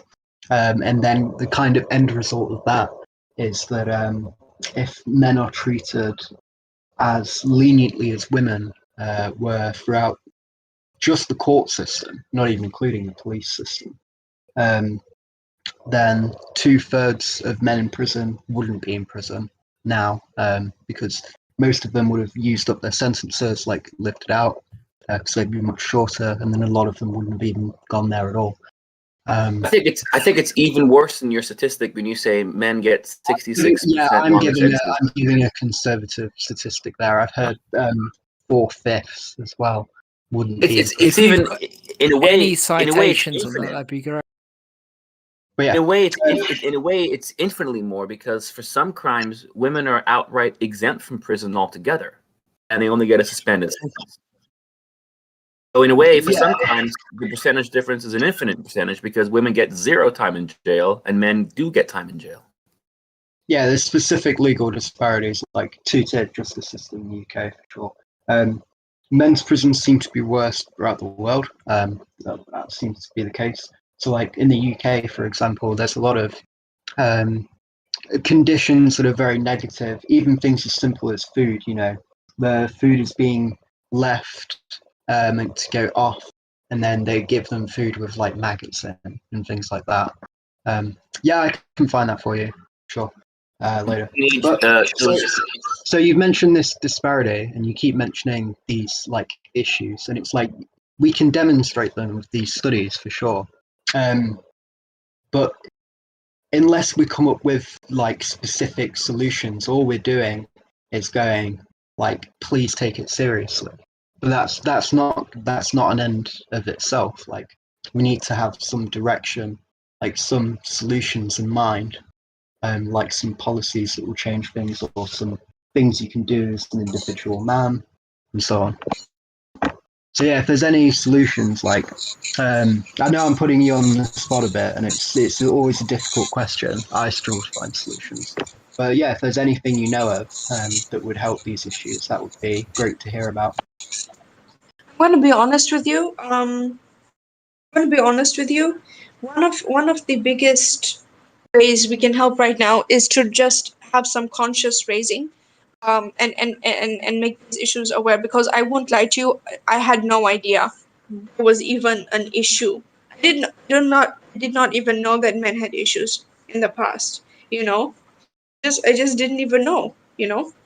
I assumed that the reason why more men were in prison is because men just commit more crimes, you know, and that just like bled into me believing that, you know, men are just out to get women, because, you know, why should they even be committing crimes in the first place, you know, that kind of thing, you know.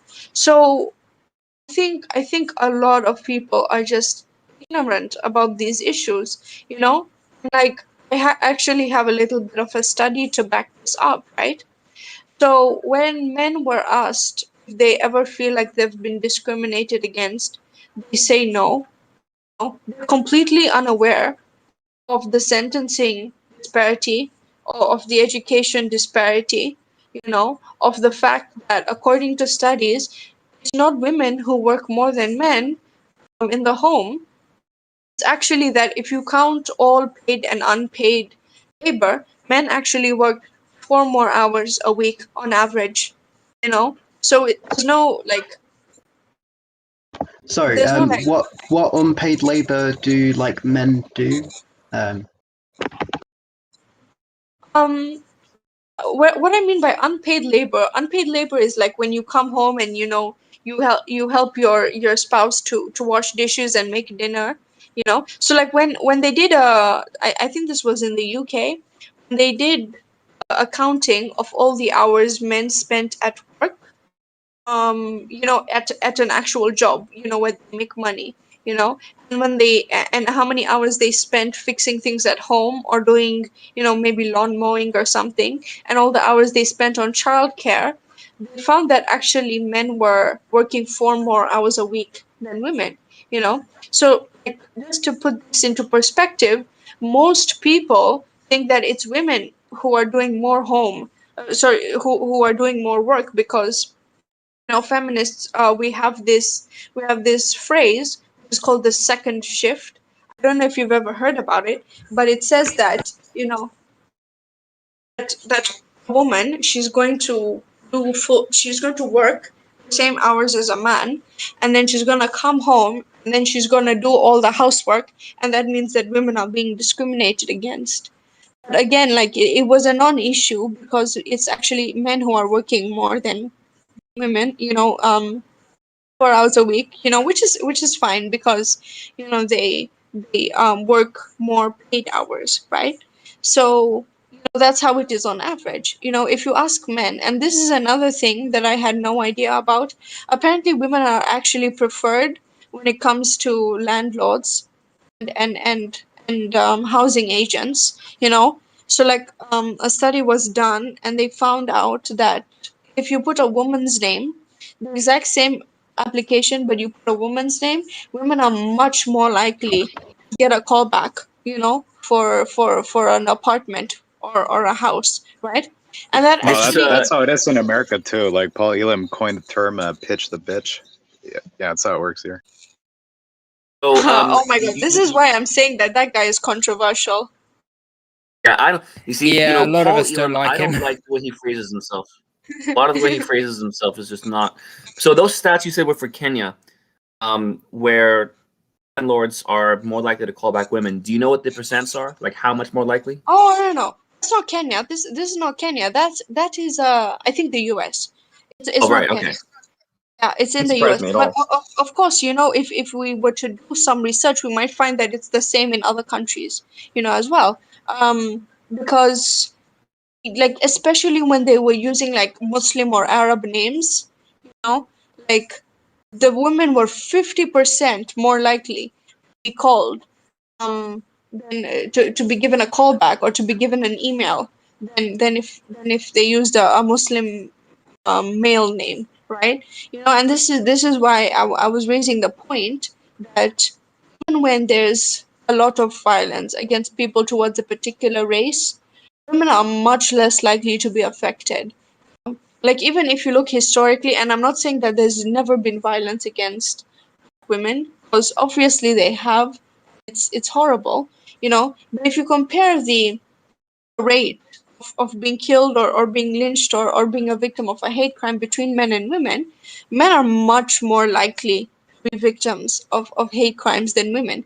But if you ask the average man, he knows about this, 9 times out of 10, he will not know about any of it. You know? I think one of the biggest things that we can do is raise awareness, right? And then after that, we start looking into solutions for these issues. Like for example, it's not really legal for someone to discriminate based on sex in the housing market, right? So that's you know a kind of an issue which is technically illegal, right? And you know that kind of thing, you know. The biggest issue by far that you brought up was in the beginning was the domestic violence you were talking about. That to me, of all the issues you brought up, is the biggest issue and the most shocking issue. That's definitely something in terms of raising awareness you could get men talking about on social media, maybe anonymously, you know, because you can make an anonymous account on Twitter or Reddit or anywhere or Discord with a fake name. That sounds like something that I bet a lot of men secretly do think about, but they just feel afraid to speak out in public because they don't want to be shamed, or they're so used to it they think it's normal. But by far, of all the things you said, the domestic violence stories you said in the beginning were truly shocking, and the fact that there's a whole region where it's a specific issue is even more shocking. So that I think is your starting point. That I think is the thing that you're going to get a lot of guys who they do think about it probably every day. They just don't feel like they're supposed to talk about it.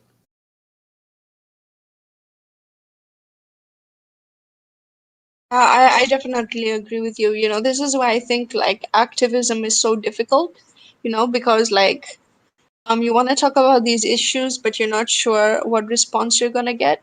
I mean, I have gotten a few thumbs up from men when I talk about things like men committing suicide and that kind of thing, and they tell me, "Wow, you're really pro gender equality," because I've never heard someone talk about men's specific issues, you know. And I tell them, "Yeah, yeah, of course I want to talk about men's issues as well."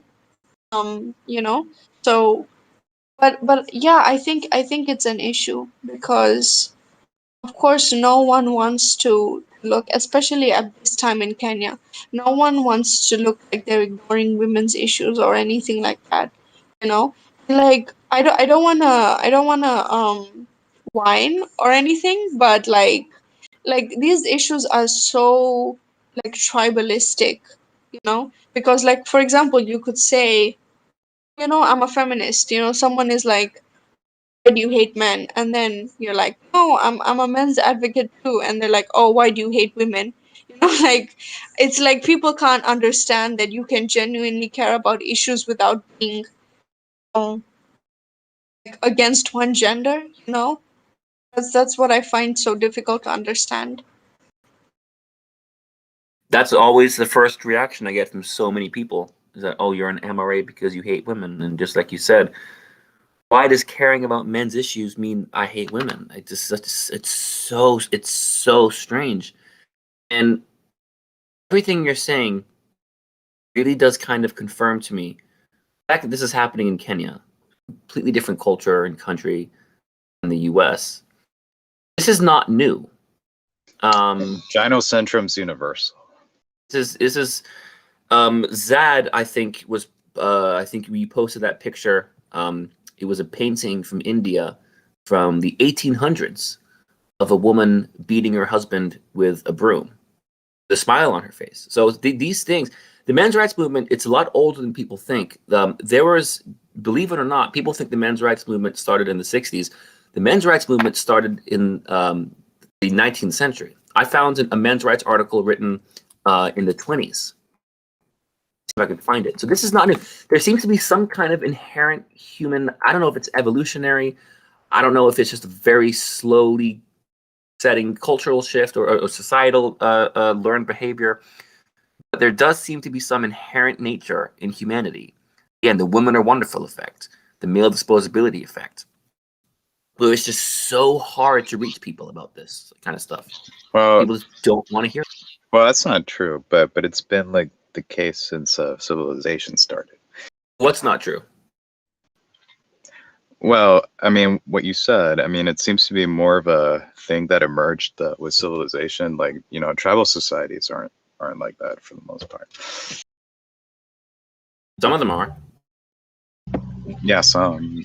Yeah, Yeah, I I mean, think- I'm sure you can find some here and there, but I mean, for the most part, like tribal societies have more like gender egalitarian roles.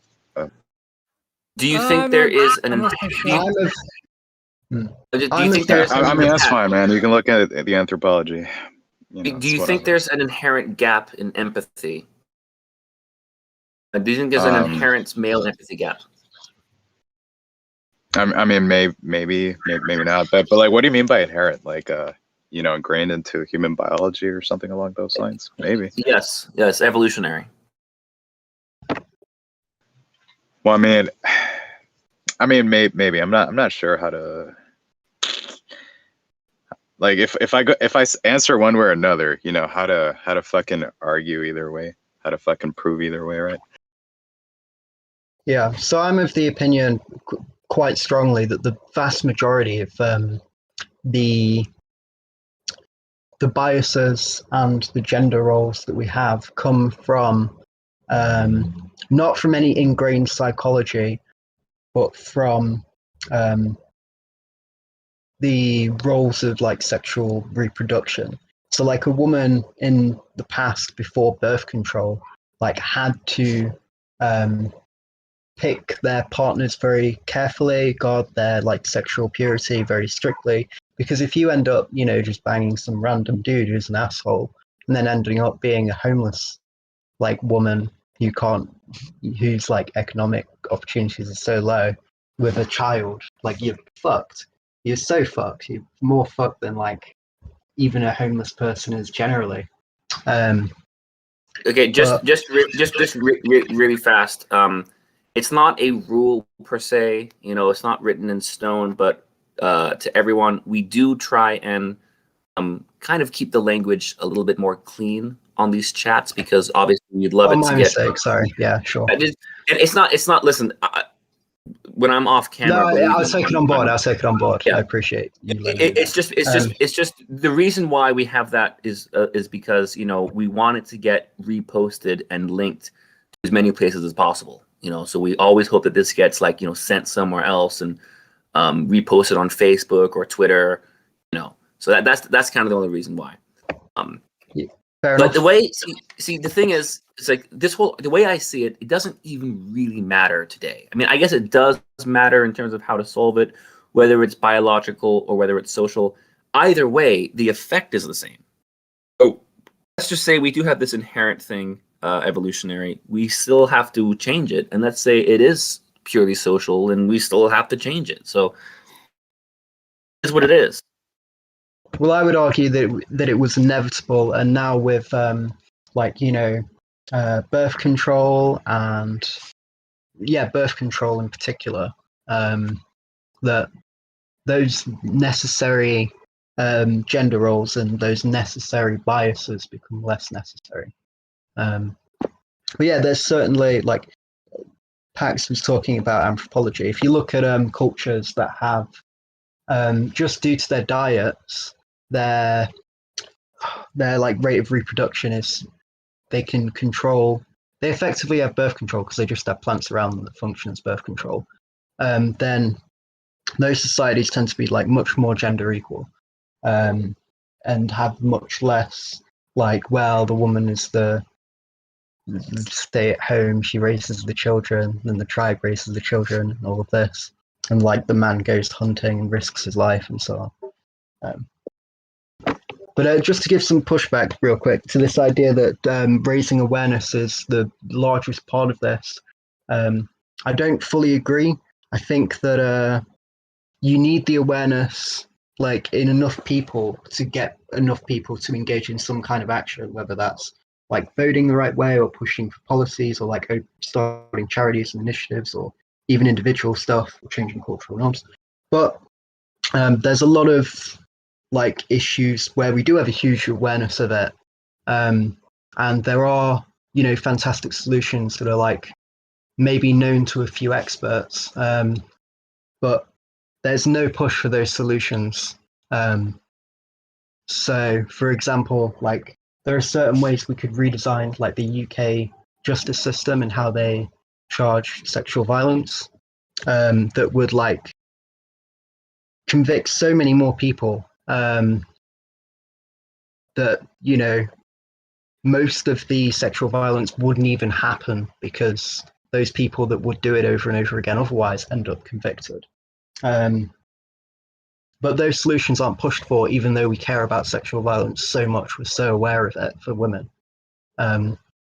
We're like more concerned with, you know, just saying these studies over and over again of like how often are such and such raped or like whatever. So yeah, I think that people aren't going to want to listen. So it helps with raising awareness unless you have solutions in mind.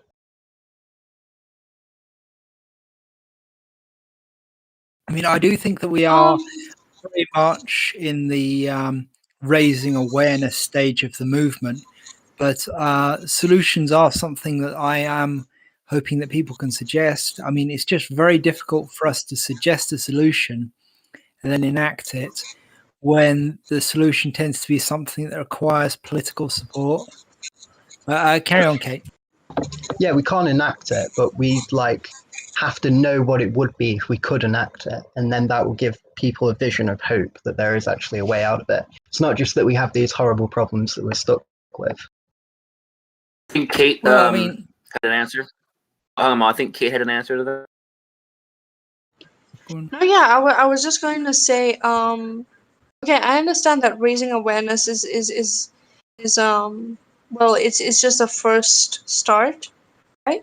Um, it's just going to be difficult because in some countries they literally extrapolate, like they banned the entire groups together. Like for example, men's rights activists, they just put them in the same basket as incels and like male supremacists, and like now they've just banned all of us and like just call us a hate group. You know, when like there's a total difference between being an MRA and like an incel. And like honestly speaking, we're portrayed so badly in the media. I don't know if you've ever seen like Do You Believe, you know, did that video, like they had an incel come on and then they're like, "Hi, I'm an incel, ask me anything," right?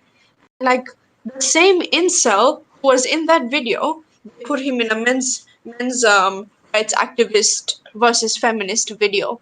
So like now many people think that men's rights activists are the same things as incel, or that kind of thing, or male supremacists or anything like that.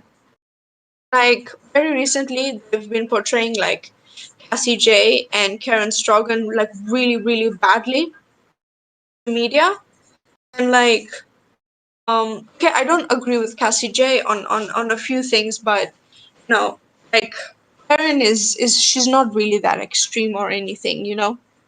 She's just trying to talk about issues, and yet like they're portraying her as if she's okay with raping women, and that kind of thing. And like when it comes to the portrayal of Warren Farrell, people are literally like when he tries to give a talk, people like are protesting against him, even though like he's really, really, really mild, and that kind of thing. Like he doesn't say anything bad about women at all, you know. So it's just difficult. I mean, Warren Farrell still talks about women's issues to this day and still calls himself a feminist. It's atrocious how he's been treated. Yeah, like even before he joined the men's movement, and he was just talking about the issues that divorced men face after for so many years giving like hundreds of lectures on women's issues. He was cast out, like it was gross. I mean, since the MRA label has been kind of tarnished, right? Do you think it's a good idea just to get rid of it? Because if all you care about is results rather than the label, then it might just be a good idea. Just something to think about. Maybe like so. We can't just decide to get rid of it. Like we can't do that. Some will still cling to the label, and then all we'll do is fragment the movement. But like if you're talking to individual people, I would strongly recommend not saying you're a feminist or an MRA and just talking about issues. Yeah. So the response is so much more positive. And then within that, you can still shout out MRA groups, you can still shout out books, you can still link talks, and all of these like brilliant charities like Mankind Initiative, which is like pretty MRA friendly. You can still do all of that stuff without necessarily getting that initial negative bias, sorry, of saying you're an MRA or whatever. I mean, but with or without the label, without the label, yeah, there might be like more positive results in the short term, but I mean, people will raise eyebrows anyways. Like they'll give backlash anyways. Not necessarily. It depends Oh, on how yeah. you go. No, it depends on how you go about it, right? I think most people, it depends on where you live, could agree upon, I would say, the major issues like suicide, circumcision, I don't know, homelessness, for example. Those are like 3 main issues. I think most people, if you spoke to them without, labeling yourself as MRA or anything like that, could Like come to a reasonable correct me conclusion. if I'm wrong, but like Warren didn't even, I don't think he even calls himself an MRA, and yet like everyone like hated him. So It wasn't. I It mean, wasn't I don't know. everybody. It was overblown. I don't think it was everybody. But yes, there's a lot of pushback from feminists because they have this idea of they want to be the original victims, the biggest. They always want to be bigger victims than men, right? And if men come up with an issue, listen, we have more problems in this area, then that defeats their narrative, which is women. I mean, men have it worse than women in most areas in every society. So, like, well, I mean, yeah, but I mean, like, you can't. I don't know about every society, but I do know in the West that's definitely the case. I don't think you We'll can really say- quantify suffering in that. But just to what you said about I would just like to Sorry. like give a little bit of um a suggestion on when we're talking about one issue. Like, okay, let me give you an example, right? And this is why when I was reading Paul Elam's website, avoiceformen.com, you know, I had an issue with the way he would talk about certain things. Like, let me give you an example, right? When I suggest that when we're talking about circumcision or MGM, we don't compare it to FGM, right? We should just say that it's wrong, because what I notice that a lot of people, when people start talking about FGM and they're like, oh, you know, it's hypocritical that FGM is banned and MGM is not. People, they just dissolve into saying, wait, so you think that MGM is the same as FGM? You know, you're insane.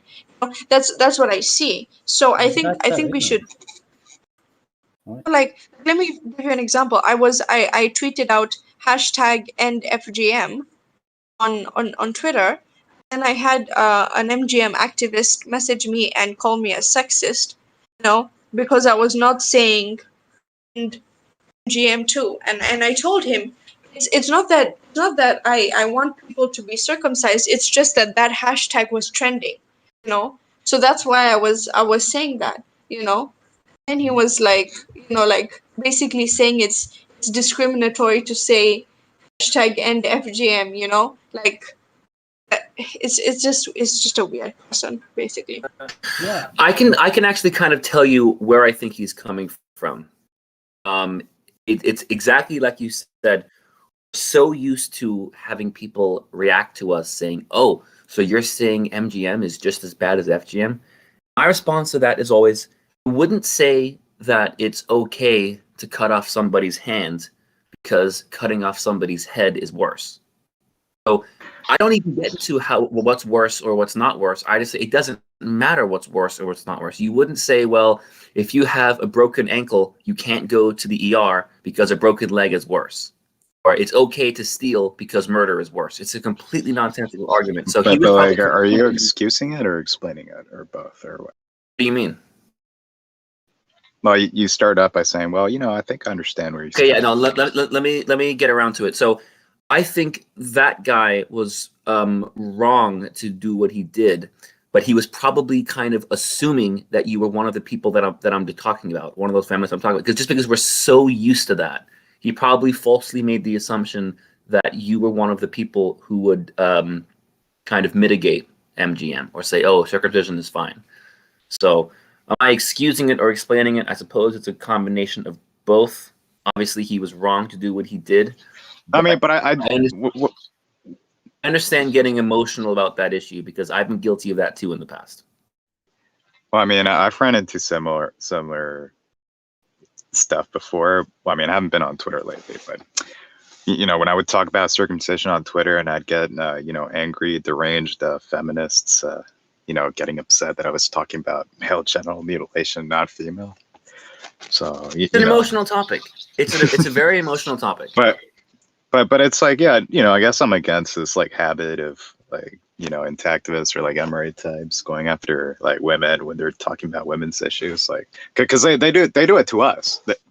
like yeah, feminists do it to us when we talk about male issues. Mm-hmm. And it's like, you know what? I'm sorry. No, I'm not gonna dedicate my Twitter talking about female issues because, you know, I mean, there's already plenty of societal effort addressing those. I'm here to talk about men and advocate for men, not women.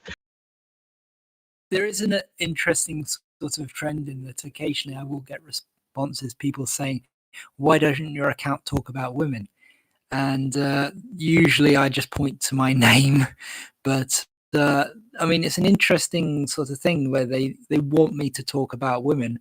and then they want me to probably a lot of them want me to ignore men. But it's it's just kind of a lot of them want me to validate my egalitarianness by talking about female issues. Well, we do occasionally talk about female issues when they are part and parcel of male issues, like they're a mirror or they're another side of the coin. It's just something that crops up occasionally, but it's just not our focus. And we feel like there's just a huge mountain of people already talking about female issues. So really, there's more to do when criticizing people talking about them incorrectly than there is talking about actual female issues. I couldn't name a single female issue that isn't being talked about. I can name so many that male ones aren't. To add on that, you said it's fine to it's fine to compare. I think that's why I don't think it's a bad idea to compare female circumcision with male circumcision, right? Because I think a lot of people aren't aware that there's different types of male circumcision and different types of female circumcision. So when people say you can't compare the two, I'm like, which one? Do you even know that there's different types? So like a lot of these, a lot of people who usually say you can't compare the two, that's about female circumcision than they do about male circumcision, quite honestly. And I think it is well worth, bringing it up to them and saying, and just, educate them just a little bit and say, there's different types of female circumcision and male circumcision. Some of them are more harmful than others, and just go through the process with them and make them understand and say, do you think it's right that all across the West, even the least harmful form of female circumcision is banned, but somehow male circumcision is still allowed? And once you phrase it that way, I think a lot of times you do get them on your side. But the whole let's not compare female circumcision to male circumcision, I think that's the wrong approach. I think you should compare. I mean, yeah, cutting genitals versus cutting genitals, man. Come on. Yeah. That's excellent. By the way, do you want to be referred to as arrogant or ambassador? Or AA? Everyone kind of has a nickname here. Whatever. You can call me arrogant. Yeah, we'll figure it out. Yeah. Have you used that argument in a live debate? Do you have any field experience with that? That's very. I've used it. I've used it on Twitter when I was advocating a little bit for a while. But that's it. I've never like used it like on a live debate or something. I've maybe. What's the result on Twitter? Mixed responses, but like on Discord, I've had mostly positive responses. But those were like not debates; those were just casual conversations amongst friends, And I mean, Twitter responses are going to be insult, right? Yeah. Yeah. Twitter is one step above Yahoo Answers. Oh, that's a bit of a burn there, but yeah. I mean, I do think the genital mutilation debate has become so toxic because, like, we've got campaigners referring to only the most brutal forms of FGM and ignoring the brutal forms of MGM and the sheer prevalence of MGM all over the world. It's like, especially in cultures which have FGM. And I have noticed that there is, because they're focused on the most brutal kind, they're allowing the mildest kinds of FGM to creep in through the back door.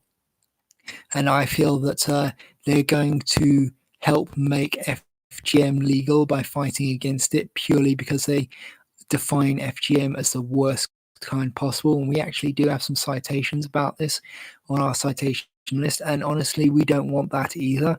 We just want the whole thing to be banned. No genital mutilation of anyone without consent. That's more of like an American problem. I mean, like Brian Earp talks about this, like, yeah, how FGM advocates are using the same arguments that circumcision advocates use to try to make FGM legal, and you have and it's gotten to the point where now you have people who are high ranking in the American Academy of Pediatrics who have become sympathizers to arguments like that, like Douglas Dikema, and some of you.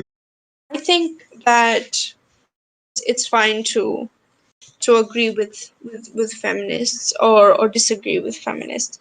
Like, I don't want to stereotype all feminists or to say all feminists say this, right? So I mostly talk about what certain groups of feminists are saying. But there is one thing I would like to say though. I respect feminists. I think that they should be treated with respect and listened to.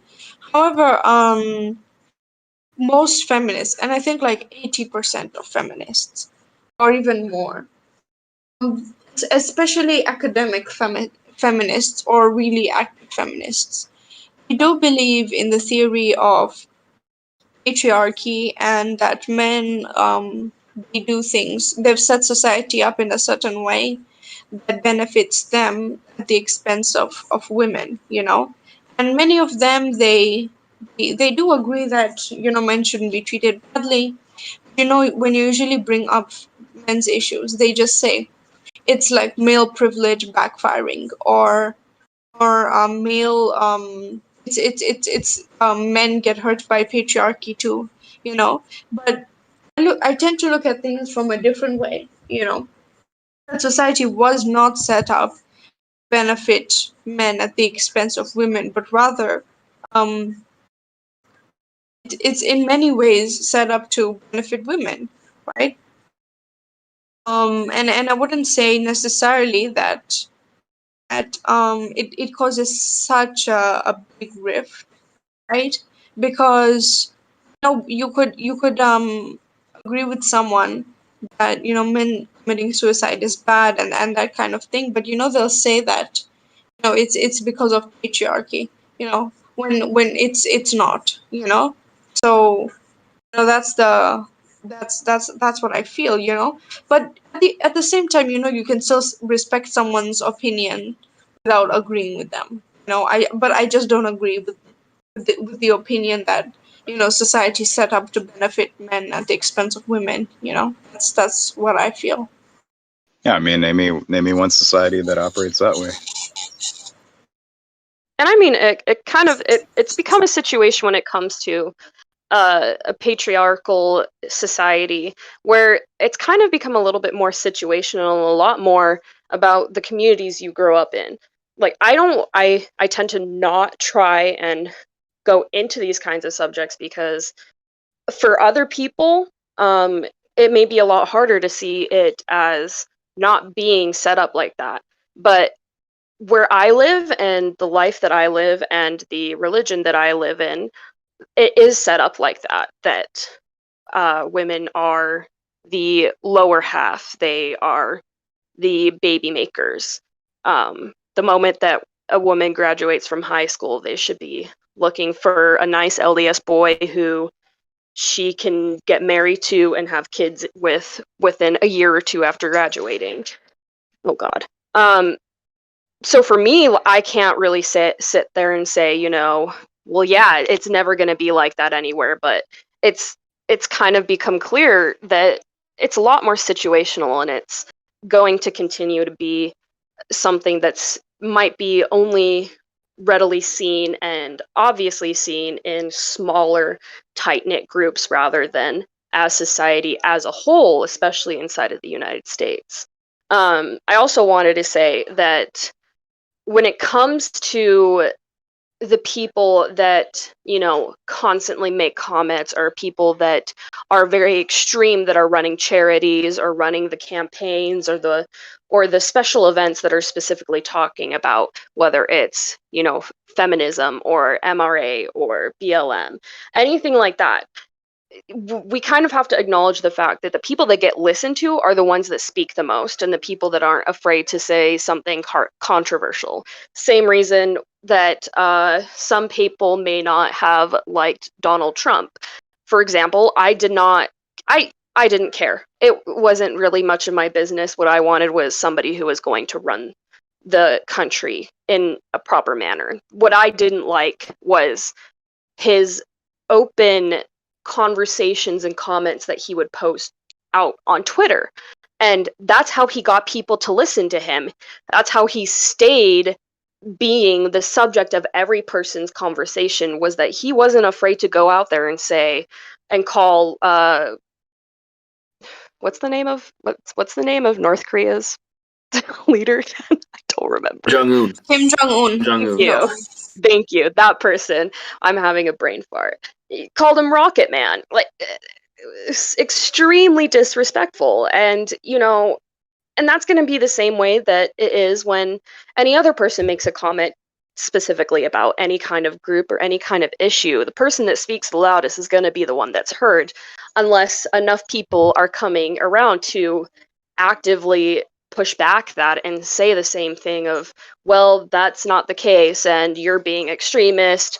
That those are the people that need to have a chance to just be humbled, rather than, you know, again, just not going after a person that has said that and just kind of pushing that onto the entire group, because that's what ends up happening. It's the same reason why MRA can be seen as a group of incels that hate women, because they have a single interaction with somebody who, you know, states that they're, you know, that they are that kind of a person, and they just do not have a good interaction. And instead of the group coming out and saying, well, we don't agree with that, that's not something that we advocate for, that's not something we push for, there's no reason for any kind of person to look upon the MRA group or the feminist group and say, yeah, they don't mean any of that, they just, you know, as long as we just sit there and we don't acknowledge anything about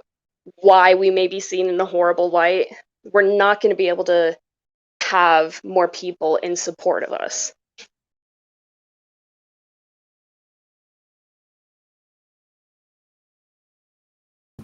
I agree completely with that. Yeah, I agree 100%. I mean, that's we criticized Paul Elam earlier, and some people might say maybe you shouldn't be criticizing one of the most famous MRAs in the world. And I've had my article published to his site, but I'm still going to say this: the way he conducts himself and the way he carries himself, in the same way the similar way as Trump, is hurtful. And the way you present yourself matters, and the words you choose matter. People are going to be turned off by your message, even if you have a good point, whatever you're saying. If you present it the wrong way, if you phrase it the wrong way, you're going to turn people off. So, you know, is it fair to criticize some feminist groups for the things that they say and do? Yes, it is. It's fair to criticize the things that they say and do. But should you quote it as they are, quote, begging to be raped? No, you should not, for extremely obvious reasons. And Donald Trump, even when he was right about something, so often the way he would say it, I would just cringe. It was just awful. And when he got into that Twitter debate with Greta Thunberg, you're the president of the United States, and you're starting a Twitter beef with a 16-year-old. Are you kidding me? It was absolutely ridiculous to watch that. So that's, you know, something that we're very conscious of here.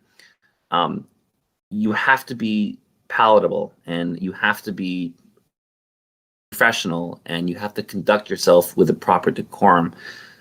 Otherwise, people just won't take you seriously.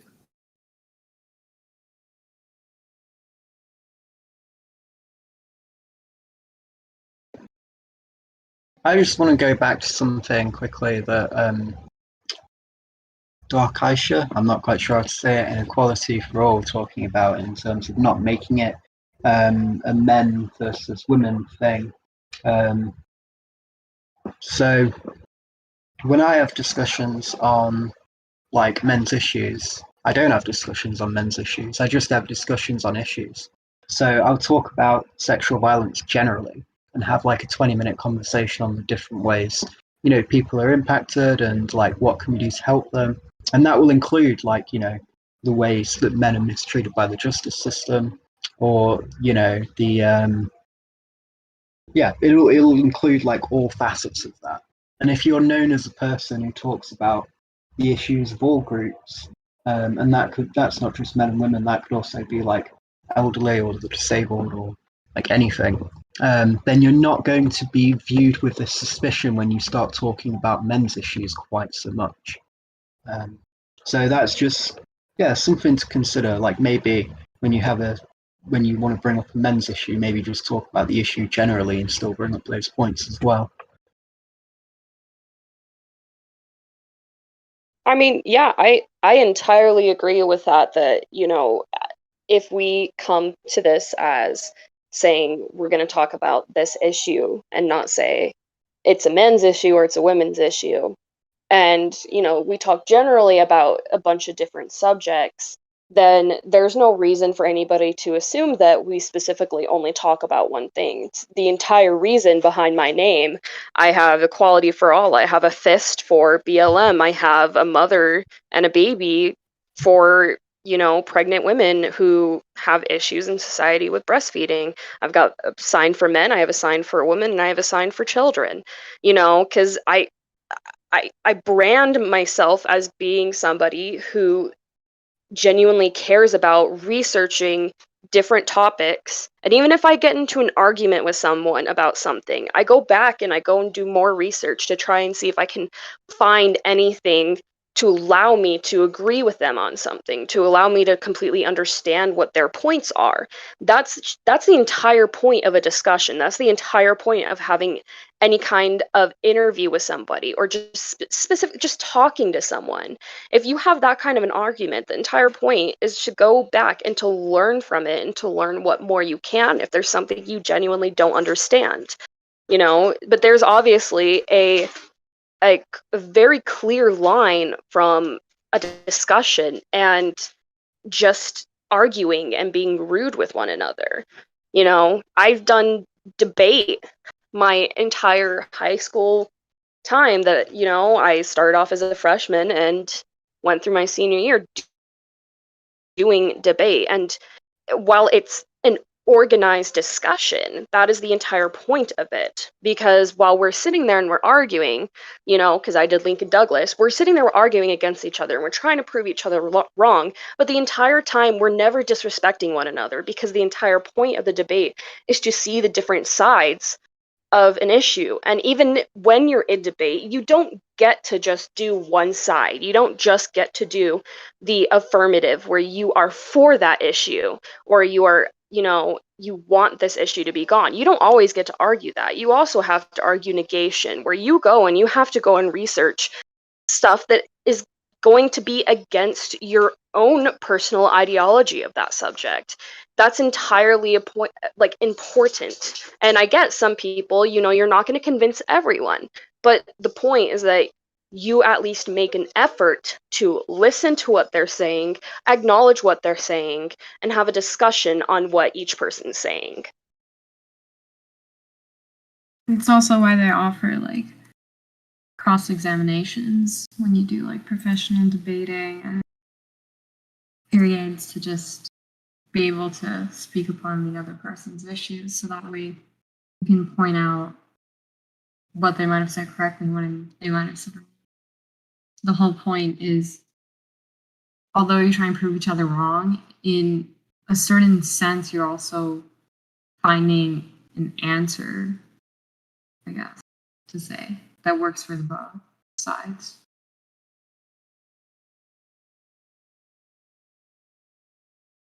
So,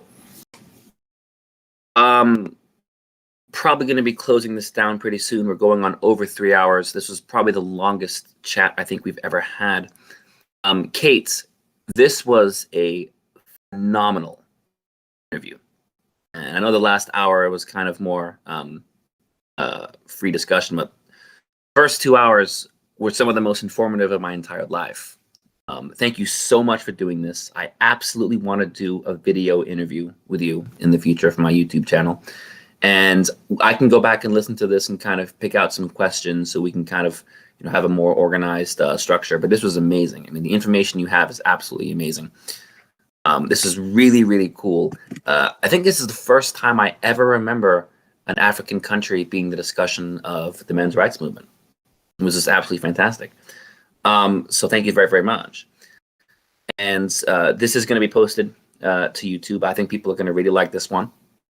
But yeah, I'm going to say what Darkisha just said about being more civil and having proper communication is so much better. You get so much better results when you have a real conversation.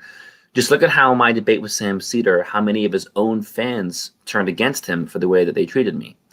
and oppose that to contrast that to my debate with Vaush. Yeah, it got a little bit heated, but at the same time, we kept it civil, and the reaction was so much better and so much more positive. So always remember that the way that you act as an individual, whether it's fair or not, does reflect your beliefs and your ideologies. So whether you're a Republican or a Democrat or a feminist or an MRA or a Muslim or a Christian or black or white, whatever it is, there are people in the world who will judge your identities, your race, your religion, your beliefs, whatever it is, based on your individual actions. Whether it's fair or not, whether it's logical or not, that is how people are going to think. People are going to see you that way. So always remember that every single day you represent you and everything about you. And so I think it is better to approach feminists with a more civil tone. And look what happens when you do. I mean, look at. I mean, Kate is an example of someone who was willing to not completely change their beliefs, but evolve and learn new information. And a lot of people mentally wouldn't have been able to handle that. But Kate, I am so impressed by this interview. I'm so impressed by you. I'm so impressed by the things that you've said, and this was fantastic. So thank you so much, everyone that came. Thank you so much. Again, this is going to be on YouTube if you want to watch the whole thing from the beginning. I recommend that you do. This might be my favorite chat we've ever done. Gotta say, this was really, really fascinating. I learned a lot. So yeah.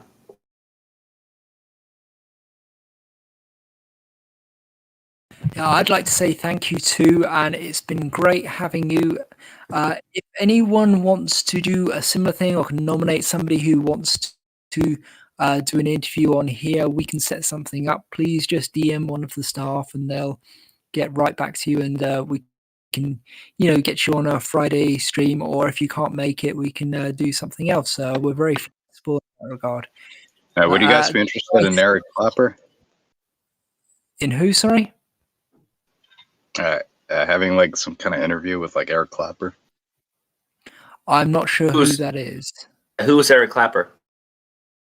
Oh, he's a guy who made that Intactivist play. What was it, like 3 years ago? Harvard. Yeah, he was part of Harvard staff, and yeah, he was fired from his job for that play. All right. You'd have to send me a DM with some info about it, but thanks for the suggestion. All the things you said about Kate was lovely, Blue, but she has gone to bed, so you might want to DM her about setting up an interview or whatever. Yeah. Okay then. Good night, everyone, and we'll see you next week, same time, PM mean time. So that's about midday in American time. Good night, everyone.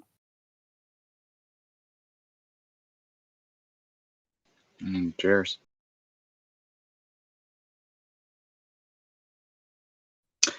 Yo, Tao, how have you been, man? Spent some time.